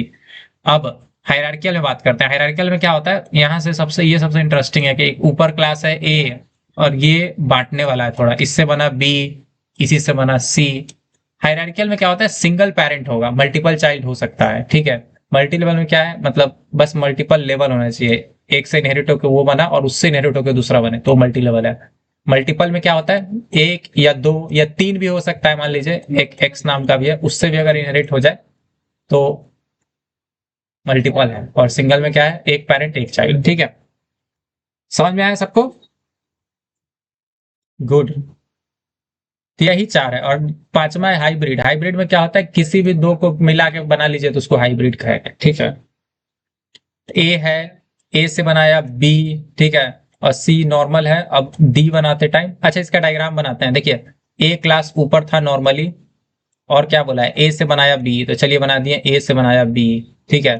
फिर क्या बोला, सी नॉर्मली है, तो चलिए लिख दिए सी एक नॉर्मल क्लास है। अब बोला एक डी बना रहा है जो कि बी और सी को मिला के बनाया है, अच्छा यहाँ पे ऐसा समझिए सी ड्रॉ कर दिया। अब एक डी क्लास बनाया है, वो कैसे बनाया है, बी और सी से, यानी बी और सी से मिला के बनाया है। तो हाँ, तो इसमें आपको दिख तो रहा है कि पहला तो दिख रहा है कि multi level A B D, ठीक है, मल्टी लेवल हुआ। और दूसरा मल्टीपल की ये सी और बी दोनों से मिलकर डी बन रहा है, तो एक तरह का हाइब्रिड हो गया। ठीक है, ये क्या हो गया, एक हाइब्रिड इनहेरिटेंस हो गया। समरी की बात, अच्छा ये A B C D class reality में क्या होता है, student class, teacher class, parent class, course class, BCA course class, ऐसा कुछ होता है। बट यहाँ पे अभी हम थोड़ा इजी रखना चाहते थे, इसलिए ए बी सी डी नाम दे दिया। भाई इतना बॉडी पेन हो रहा ना आज दिन में, हमको लग रहा है स्थिति खराब है। समरी देख लीजिए। ठीक है, सिंगल में क्या होता है, एक पेरेंट एक चाइल्ड। मल्टीपल में क्या है, मल्टीपल पेरेंट बट चाइल्ड एक ही होगा। मल्टी लेवल में क्या है, ग्रैंड पेरेंट होगा, फिर उसका उससे पेरेंट बनेगा, फिर उससे चाइल्ड बनेगा। हायरार्किकल में क्या है, एक ही पेरेंट होगा, मल्टीपल चिल्ड्रन होगा। हाइब्रिड में क्या है, किसी दो का कॉम्बिनेशन। ये समरी बहुत इंपॉर्टेंट है, मन करे तो इसका स्क्रीनशॉट ले लो, और ई वाला एग्जाम में क्वेश्चन आए करेगा। ठीक है, नेक्स्ट प्रोग्राम की बात करें, ये हाइब्रिड इनहेरिटेंस का, ये सबसे खतरनाक है। एक पर्सन बनाया, उसमें नेम रखा, उसका गेट पर्सन फंक्शन वगैरह बनाया। अब पर्सन से क्या बनाया, स्टूडेंट क्लास, मतलब पर्सन क्लास सबसे ऊपर है, उससे बनाया स्टूडेंट क्लास। ठीक है, और फिर बनाया एक स्पोर्ट्स क्लास। चलिए मान लीजिए स्पोर्ट्स क्लास बना दिया। ठीक है, और फिर क्या किया, एक रिजल्ट क्लास बनाया जो कि स्टूडेंट और स्पोर्ट दोनों से इनहेरिट किया, यानी एक रिजल्ट क्लास बनाया जो स्टूडेंट और स्पोर्ट्स दोनों से इनहेरिट कर लिया। ठीक है, तो इस तरह का कुछ डायग्राम बना, और आप इसमें देख रहे बहुत सारा मेथड वगैरह यूज किया है, और एक लास्ट में रिजल्ट क्लास का ऑब्जेक्ट बनाया। तो रिजल्ट क्लास के पास आपको पता है कि तीनों का प्रॉपर्टी होगा, पेरेंट्स से आया, पर्सन से आया स्टूडेंट के पास, और इधर जो स्टूडेंट वाला है वो तो आया रिजल्ट में, और साथ में स्पोर्ट्स वाला भी रिजल्ट में आ गया। तो इस तरह से इसके पास बहुत सारा क्लास हो गया। क्या कह रहा है,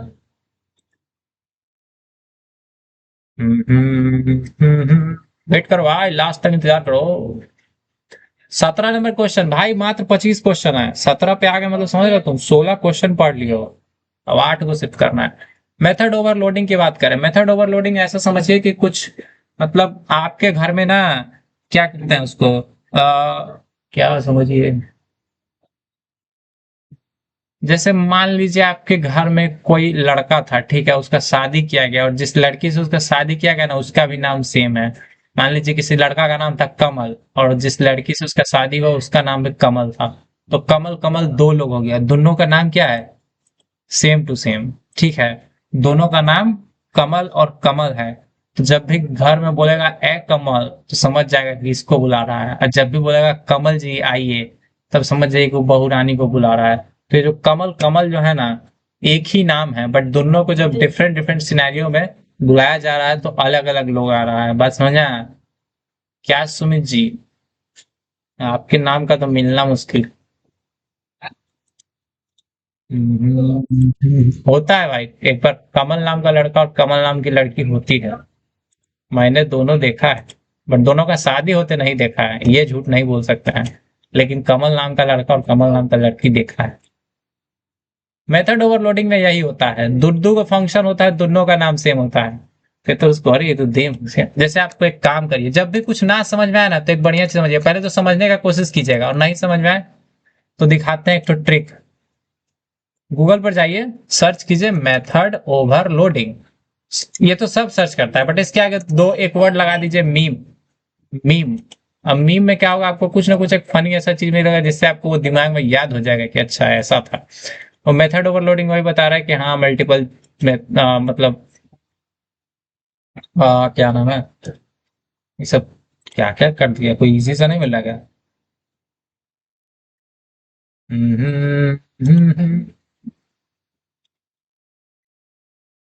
वन डज नॉट सिंपली, पता नहीं सब मीम आपको समझ में भी नहीं आएगा, मजा भी नहीं आएगा, काम भी बेकार हो जाएगा। एग्जैक्ट फंक्शन बताते हैं कि क्या मतलब कैसे काम करता है। देखिए कहानी बहुत सिंपल है, होता क्या है कि जैसे मान लीजिए अब तक आप लोग देखते आए थे कि एक फंक्शन होता है सम नाम का। ठीक है, अब आप कैसे बनाते हैं, वॉइड सम। अब वॉइड सम क्या होता है, एक इंट ए लेता है, एक इंट लेता है, एक इंट बी लेता है। ठीक है, क्लियर। तब ये जो, अच्छा चलिए इससे भी इजी बताते हैं, मान लीजिए एक वॉइड क्या है, हेलो नाम का फंक्शन है। ठीक है, एक हेलो नाम का फंक्शन है, ये कुछ नहीं लेता है, और जब ये कुछ नहीं लेता है ना, तो ये क्या करता है पता है, ये करता है सी आउट हेलो। इससे इजी ओवरलोडिंग का एग्जांपल नहीं हो सकता है। और बैकस्लैश एन हेलो, जब ये हेलो फंक्शन कुछ नहीं लेता है तो क्या करता है, सिर्फ हेलो करता है। बट यही वॉइड हेलो नाम का एक और बार फंक्शन है, ये इस बार क्या करता है, एक स्ट्रिंग नेम लेता है। मतलब ये चाहे तो एक बार नाम भी ले सकता है, और जब ये नाम लेता है तो ये कैसे बिहेव करता है पता है? सी आउट, हेलो मेरा भाई हट जाए, हेलो फिर उसके बाद नेम और फिर उसके बाद एंडल। अरे हट जा भाई, क्या ये बात समझ में आया? देखिए, फंक्शन का नाम हेलो ही है, फंक्शन का नाम हेलो ही है, फंक्शन बोलता अलग अलग चीज है। जब उसको कुछ नहीं मिलता है तो नॉर्मल हेलो बोलता है, ठीक है? अरे चला के दिखाओगे क्या? नॉर्मल मान लीजिए, अगर मान लीजिए यहाँ पे दो दो फंक्शन है, एक हेलो बा एक हेलो स्ट्रिंग नेम के साथ बा, तो अगर आप सिंपल जब हेलो फंक्शन को कॉल करेंगे, जब आप कहेंगे सिर्फ हेलो, तो आएगा हेलो। रन करो भाई, बोलो हेलो। रन करेंगे तो हेलो बोलेगा, बोलो भाई। हेलो बोल दिया, वाह क्या काम कर दिया। बट अगर यही हेलो फंक्शन को सेम दिखने वाला फंक्शन, डिट्टो नाम वाला फंक्शन, अगर इसको हम लोग देते हर्षित, तो देखिएगा ये फंक्शन क्या करेगा, हेलो हर्षित करने लग जाएगा। फंक्शन में क्या हो गया,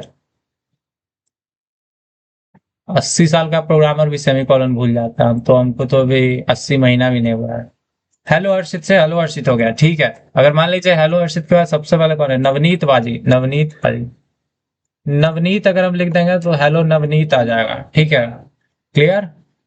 समझे कि नहीं समझे?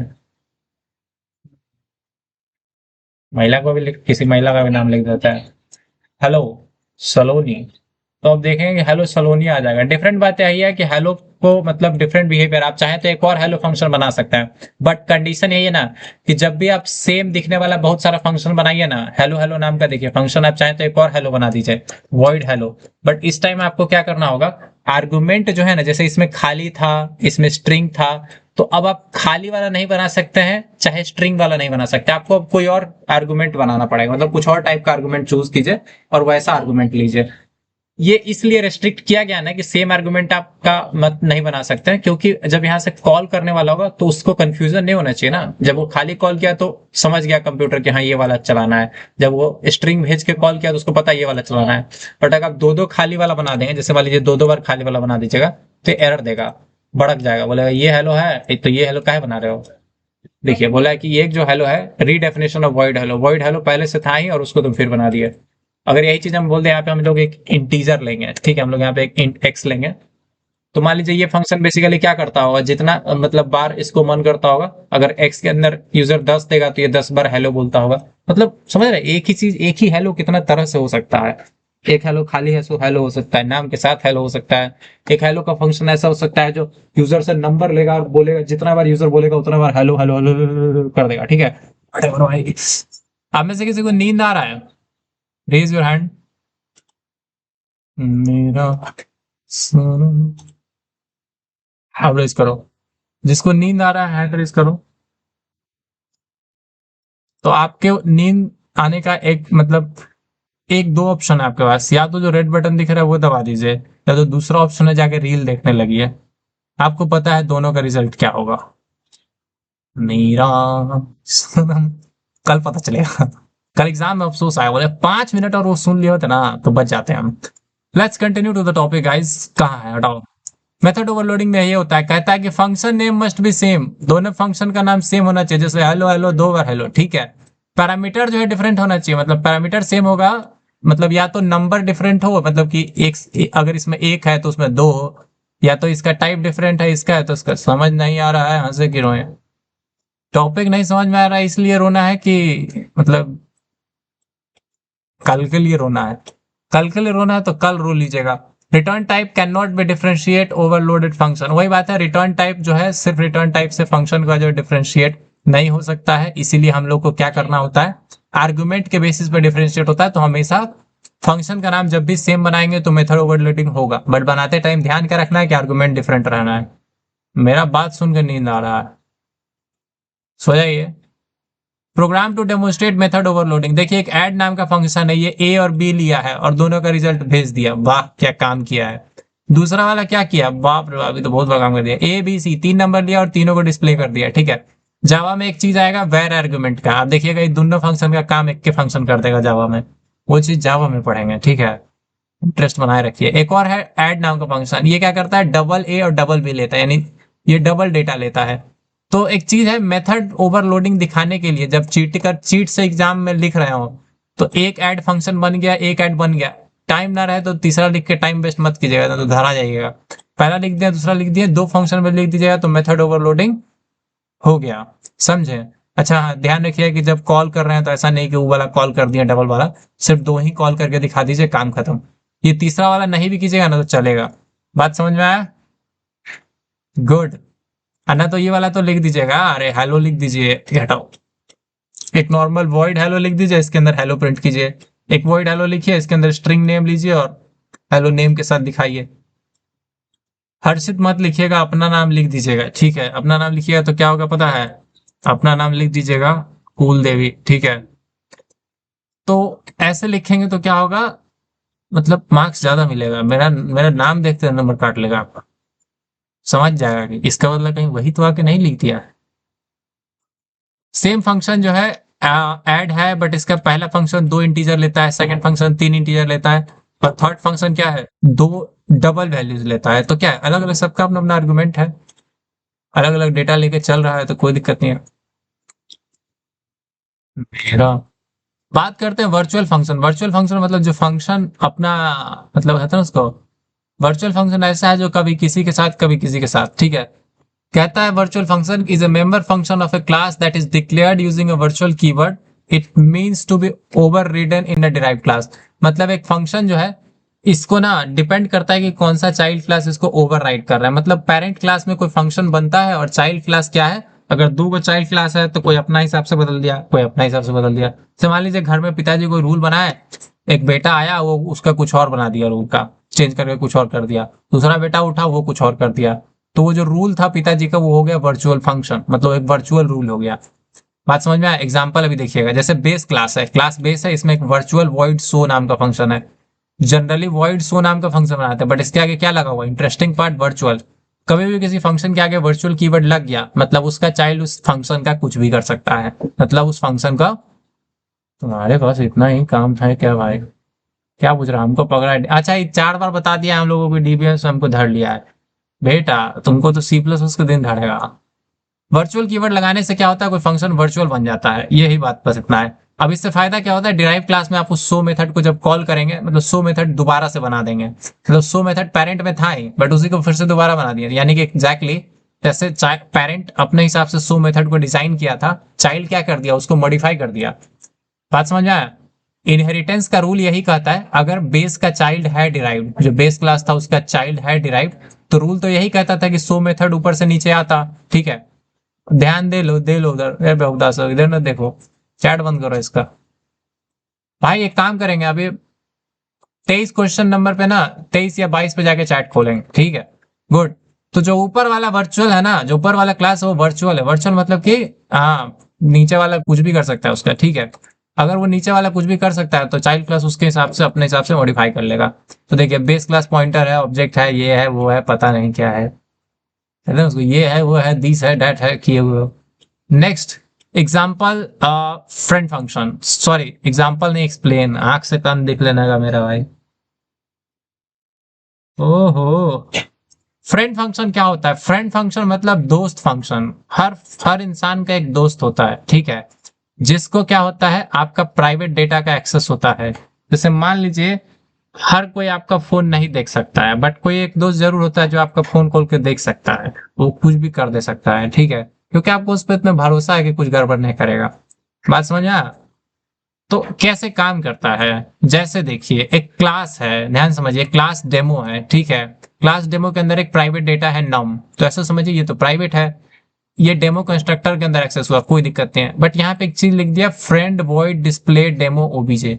अब ये जो भी है ये बस यही लिखा है कि एक मेरा फ्रेंड कीवर्ड लिखा है, रिटर्न टाइप दिया है, फंक्शन का नाम दिया है, और क्या आर्गुमेंट लेता है, मतलब जो भी फंक्शन का सिग्नेचर इसको बोलते हैं बेसिकली, रिटर्न टाइप, नाम और पैरामीटर, ये तीनों चीज के साथ फ्रेंड कीवर्ड लगा के कहा लिख दिए, क्लास के अंदर। अगर आपको अपने बाहर के किसी फंक्शन को फ्रेंड बनाना है, बाहर के किसी फंक्शन को फ्रेंड बनाना है, तो क्लास के अंदर फ्रेंड कीवर्ड लिखना है और उसका डिटेल यहाँ पे लिख देना है और सेमीकोलन लगा के छोड़ देना है, बस पूरा फंक्शन ही बनाना है, सिर्फ इतना बना के छोड़ देना है।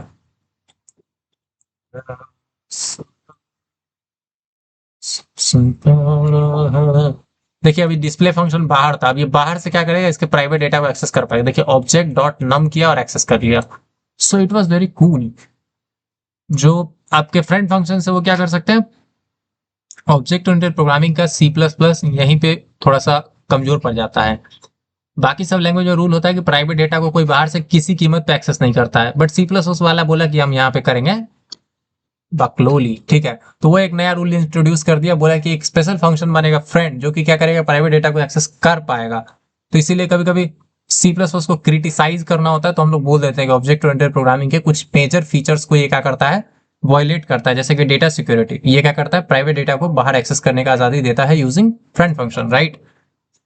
ये सब बात इसमें लिखा होगा, जो चिट्ठा है ना भाई, चिट्ठा में तो क्या क्या नहीं लिखा हुआ है। फ्रेंड फंक्शन में देखिएगा तो उसका लिखा होगा कि ये उप्स का रूल तोड़ देता है, कुछ कुछ लिखे हुए हैं भाई, बढ़िया चीज है। हम्म। तो फ्रेंड फंक्शन समझ गए, बाहर का कोई फंक्शन होगा वो चाइल्ड का मतलब क्लास के किसी प्राइवेट डेटा को एक्सेस कर पाएगा, that is known as friend function. Okay, next बात करते हैं ऑपरेटर ओवरलोडिंग। मतलब अब तक जो ऑपरेटर था, प्लस ऑपरेटर है, इसका काम था जोड़ना, बट आप इसको मतलब जोड़ना किसको, जनरली इंटीजर को जोड़ना, डबल को जोड़ना, कैरेक्टर को जोड़ना, ये सब जोड़ना इसका काम था। बट आप इसको काम दे दिए कि दो ऑब्जेक्ट को जोड़ोगे, या फिर कुछ मतलब ऑब्जेक्ट से रिलेटेड इसको काम दे दिए हैं, ठीक है। जैसे देखिए ये बनता कैसे है, नॉर्मल फंक्शन की तरह बनता है। कोई भी ऑपरेटर को ओवरलोड करने के लिए आपको बस किस टाइप का डेटा वो रिटर्न करेगा, ऑपरेटर कीवर्ड, ये तो फिक्स है, OPER जो भी लिखना है, और फिर सिंबल, किस ऑपरेटर को आप लोड करना चाहते हैं ज्यादा। तो आप वहां पे प्लस या माइनस कुछ भी लिख सकते हैं, या प्लस प्लस, या less than equal to, greater than equal to, किसी को बनाना चाहते हैं। और यहाँ पे आर्गुमेंट लिखिए वो क्या क्या आर्गुमेंट लेगा, और ये बॉडी। एग्जाम्पल देखिए, एक डेमो एक्स है, इंट एक्स है, डेमो को लिया कंस्ट्रक्टर के थ्रू और प्लस ऑपरेटर को ओवरलोड किया है, यानी कि एक टेम्पोररी ऑब्जेक्ट क्रिएट किया और उसमें जोड़ के टेम्प को रिटर्न कर दिया। ये क्या किया भाई, अच्छा हाँ समझ गया। एक्चुअली ये क्या किया है देखिए बताते हैं। ये कुछ नहीं किया, एक पहले से मतलब ऑब्जेक्ट बना हुआ था, एक ऑब्जेक्ट को दूसरे ऑब्जेक्ट में जोड़ने के लिए यूज किया। जैसे ऑब्जेक्ट 2 और ऑब्जेक्ट 1 है, दोनों को जोड़ के एक ऑब्जेक्ट 3 में रख दिया। तो अब तक आप जानते थे कि प्लस ऑपरेटर सिर्फ इंटीजर को जोड़ता था, बट यहाँ पे क्या है, ऑब्जेक्ट 2 और 1 दोनों को जोड़ रहा है, ठीक है। So this is something unique going on over here. तो ये ऑब्जेक्ट 3 को डिस्प्ले करेंगे तो ये दोनों का एडिशन दिख जाएगा। बात करते हैं ऑपरेटर प्लस जो है ओवरलोड हुआ है, ऑब्जेक्ट 1 और 2 को इंटरनली कॉल कर रहा है, ऑब्जेक्ट ओबीजे प्लस ऑपरेटर 1। अब ये जब भी आप ओबीजे प्लस ओबीजे 2 लिखते हैं ना, इसका मतलब है कि ओबीजे 1 पे प्लस ऑपरेटर प्लस नाम का जो फंक्शन है इसको कॉल कर दीजिए। देखिए इस पे 1 घंटे का डिस्कशन बनता है, जब आप रिकॉर्डेड क्लास देखेंगे ना इस पे 1 घंटे में चीज पढ़ा हुआ है। लेकिन जो बच्चा पहले से पढ़ा हुआ है उसको एक लाइन में बात समझ में आ गया होगा कि यहाँ पे क्या किया है, ऑपरेटर प्लस नाम का फंक्शन बनाया है और उसी ऑपरेटर प्लस नाम के फंक्शन को कॉल कर रहा है।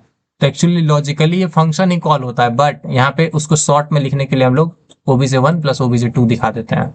आदित्य समझ में आया कि नहीं समझ में आया दोस्त,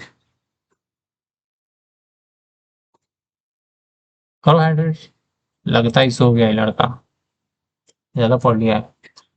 नेक्स्ट 21 नंबर क्वेश्चन की बात करते हैं, static member and this pointer के बारे में। देखिए स्टैटिक मेंबर जो होता है ना, स्टैटिक मेंबर होता है जो सारे ऑब्जेक्ट जो है कॉमनली एक ही डेटा यूज करते हैं। जैसे कि static among all object classes, जितने ये डेटा है सबसे कॉमन होता है, इसका एक ही कॉपी क्रिएट होता है, इससे मेमोरी बचता है, ठीक है।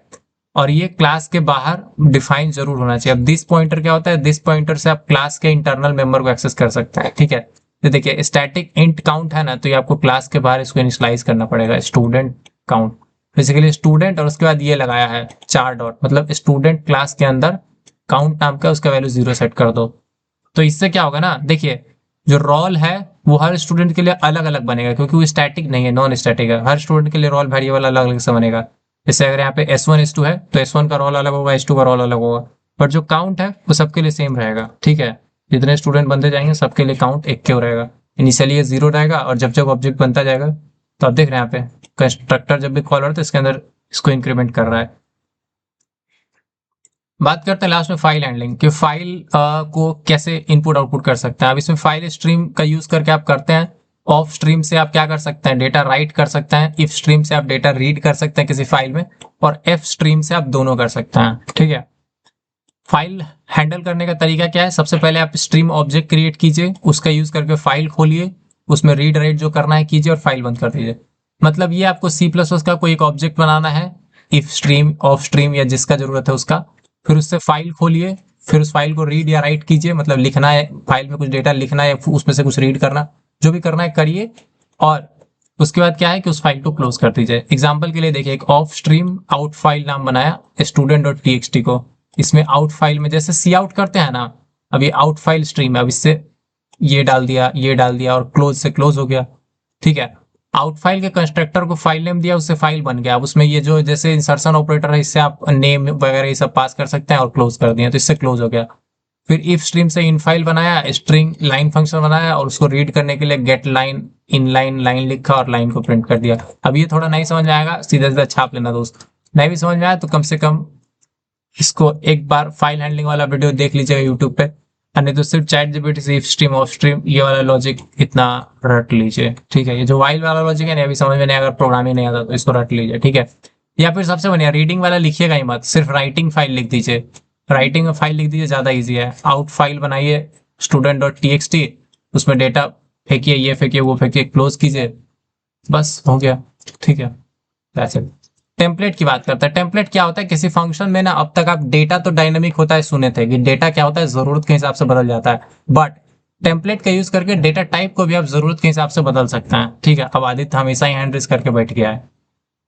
टेम्पलेट क्लास टी, ठीक है, मतलब टेम्पलेट क्लास टी से क्या होता है, अब टी जहां जहां लिखा रहेगा ना, तो वहां पे कुछ भी डेटा टाइप आ सकता है। जैसे एग्जांपल देखिए, यहाँ पे लिख दिया टेम्पलेट क्लास टी, मतलब एक टी नाम का जो डेटा टाइप है, कहीं कहीं टी लिखेंगे और जो भी टी होगा वो यूजर बताएगा कि टी का मतलब टी इंट होगा या फ्लोट होगा या कैर होगा। जैसे लिख दिया टी एड और टी ए टी बी, मतलब टी क्या है, कोई भी एक इमेजनरी डेटा टाइप है, तो उसी टाइप का ए नाम का वेरिएबल, उसी टाइप का बी नाम का वेरिएबल, और वो रिटर्न कर देगा। इससे बहुत इंटरेस्टिंग चीज होता है कि जब भी ए जो है ना, मतलब अच्छा ये सिर्फ फंक्शन बनाया है, ठीक है, क्लास वाला क्या, हाँ फंक्शन वाला ही सिर्फ। तो जब भी ये देखिए ऐसा समझिए ना कि इंट के लिए ऐड फंक्शन बनाता, फ्लोट के लिए बनाता ऐड फंक्शन, डबल के लिए ऐड फंक्शन बनाता, उससे डायरेक्ट टेम्पलेट से बना दिया। तो अब क्या है, अपना अपना अलग अलग डेटा टाइप 10-20 के लिए अपने आप चल जाएगा, 2.5 3.5 के लिए अपने आप डिफरेंट बिहेव करेगा।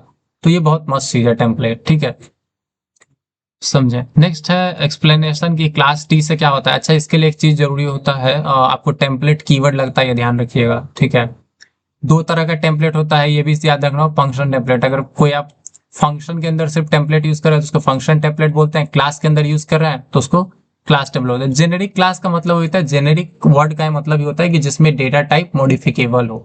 ठीक है, तो जेनेरिक प्रोग्रामिंग के लिए या फिर जेनेरिक क्लास या जेनेरिक फंक्शन बनाने के लिए टेम्पलेट्स का यूज करते हैं।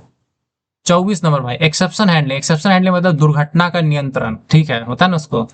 अब इसमें एक्सेप्शन हैंडलिंग ऐसा होता है जो रन टाइम एरर को पकड़ने के लिए होता है। जैसे ट्राई लिखते हैं और ट्राई के अंदर ब्रैकेट में आप अपना कुछ भी कोड लिखिए, ट्राई के अंदर कोड लिख दीजिए कि 0 को 0 से काट दो, कोई फाइल रीड करने का कोशिश करो, सर्वर से डेटा गेट करने का कोशिश करो, बट ये सब क्या है, रिस्की काम है। ट्राई के अंदर हम लोग रिस्की कोड लिखते हैं जो हमको लगता है एरर दे सकता है, और वो जो भी एरर आएगा ना, अलग अलग एरर को कैच में हम लोग कैच कर सकते हैं। मतलब कैच ब्लॉक में हम लोग हर एरर के लिए ऑल्टरनेटिव तरीका लिख सकते हैं। अगर फाइल नहीं मिला तो दूसरा फाइल रीड करने का कोशिश करो, सर्वर से डेटा नहीं मिला तो दूसरा रिक्वेस्ट मारो। तो अलग अलग कैच में अलग अलग कोड लिख सकते हैं। जैसे देखिए यहाँ पे एक ट्राई में लिखा है कि अगर b इक्वल टू 0 है तो डिवीजन बाय 0 नॉट अलाउड लिख दो और ये कर दो। अगर मान लीजिए एरर कुछ आ गया तो एरर प्रिंट कर दो। ठीक है, तो बस इतना ही है। अगर b 0 हुआ तो एक्सेप्शन थ्रो होगा, अदरवाइज जो कैच मेथड है वो उसको कैच कर लेगा एंड प्रोग्राम क्रैश नहीं होगा। लास्ट है go to keyword. Go to से क्या होता है, अगर आप कहीं ऊपर में ABC बना दिए हैं अपने प्रोग्राम में और नीचे कहीं लिखते हैं गो टू ABC, तो क्या होगा, अगर वो गो टू ABC चला तो आपका कंट्रोल फिर वापस ऊपर चला जाएगा। इनलाइन फंक्शन क्या होता है, इनलाइन फंक्शन भी कोई फंक्शन है। इनलाइन फंक्शन किसी काम का नहीं है, मॉडर्न जमाने में ज्यादा यूज नहीं होता है। मतलब ये दिखता तो फंक्शन जैसा है, बट एक्चुअली में क्या होता है, जहां भी आप ये स्क्वायर फंक्शन कॉल करेंगे वहां पे जो ये एक लाइन है ना, ये पूरा लाइन वहां पर रिप्लेस कर दिया जाएगा कंपाइलेशन के टाइम पे ही। ठीक है, तो बस ये सिर्फ आपको स्ट्रक्चर बनाने के लिए यूज होता है। लॉजिकली मेमोरी में आपको पता होगा, जब अलग अलग फंक्शन बनाते हैं तो सब अलग अलग फंक्शन अलग अलग अपना अपना मेमोरी लेता है, बट इनलाइन फंक्शन जो होता है उसको अलग मेमोरी नहीं मिलता है, वो सिर्फ कोड होता है और वो एक्चुअल कोड से रिप्लेस हो जाता है। ठीक है, एक ऐसा फंक्शन है जिसको कंपाइलर रिप्लेस कर देता है फंक्शन कॉल को एक्चुअल फंक्शन कोड से। ये कोड मतलब फंक्शन कॉल ओवरलोड को कम करता है, यानी ज्यादा फंक्शन कॉल स्टैक में नहीं दिखेगा। हेडर फाइल क्या होता है? वो फाइल जो हम लोग ऊपर इंक्लूड करते हैं, जैसे IO stream math dot H.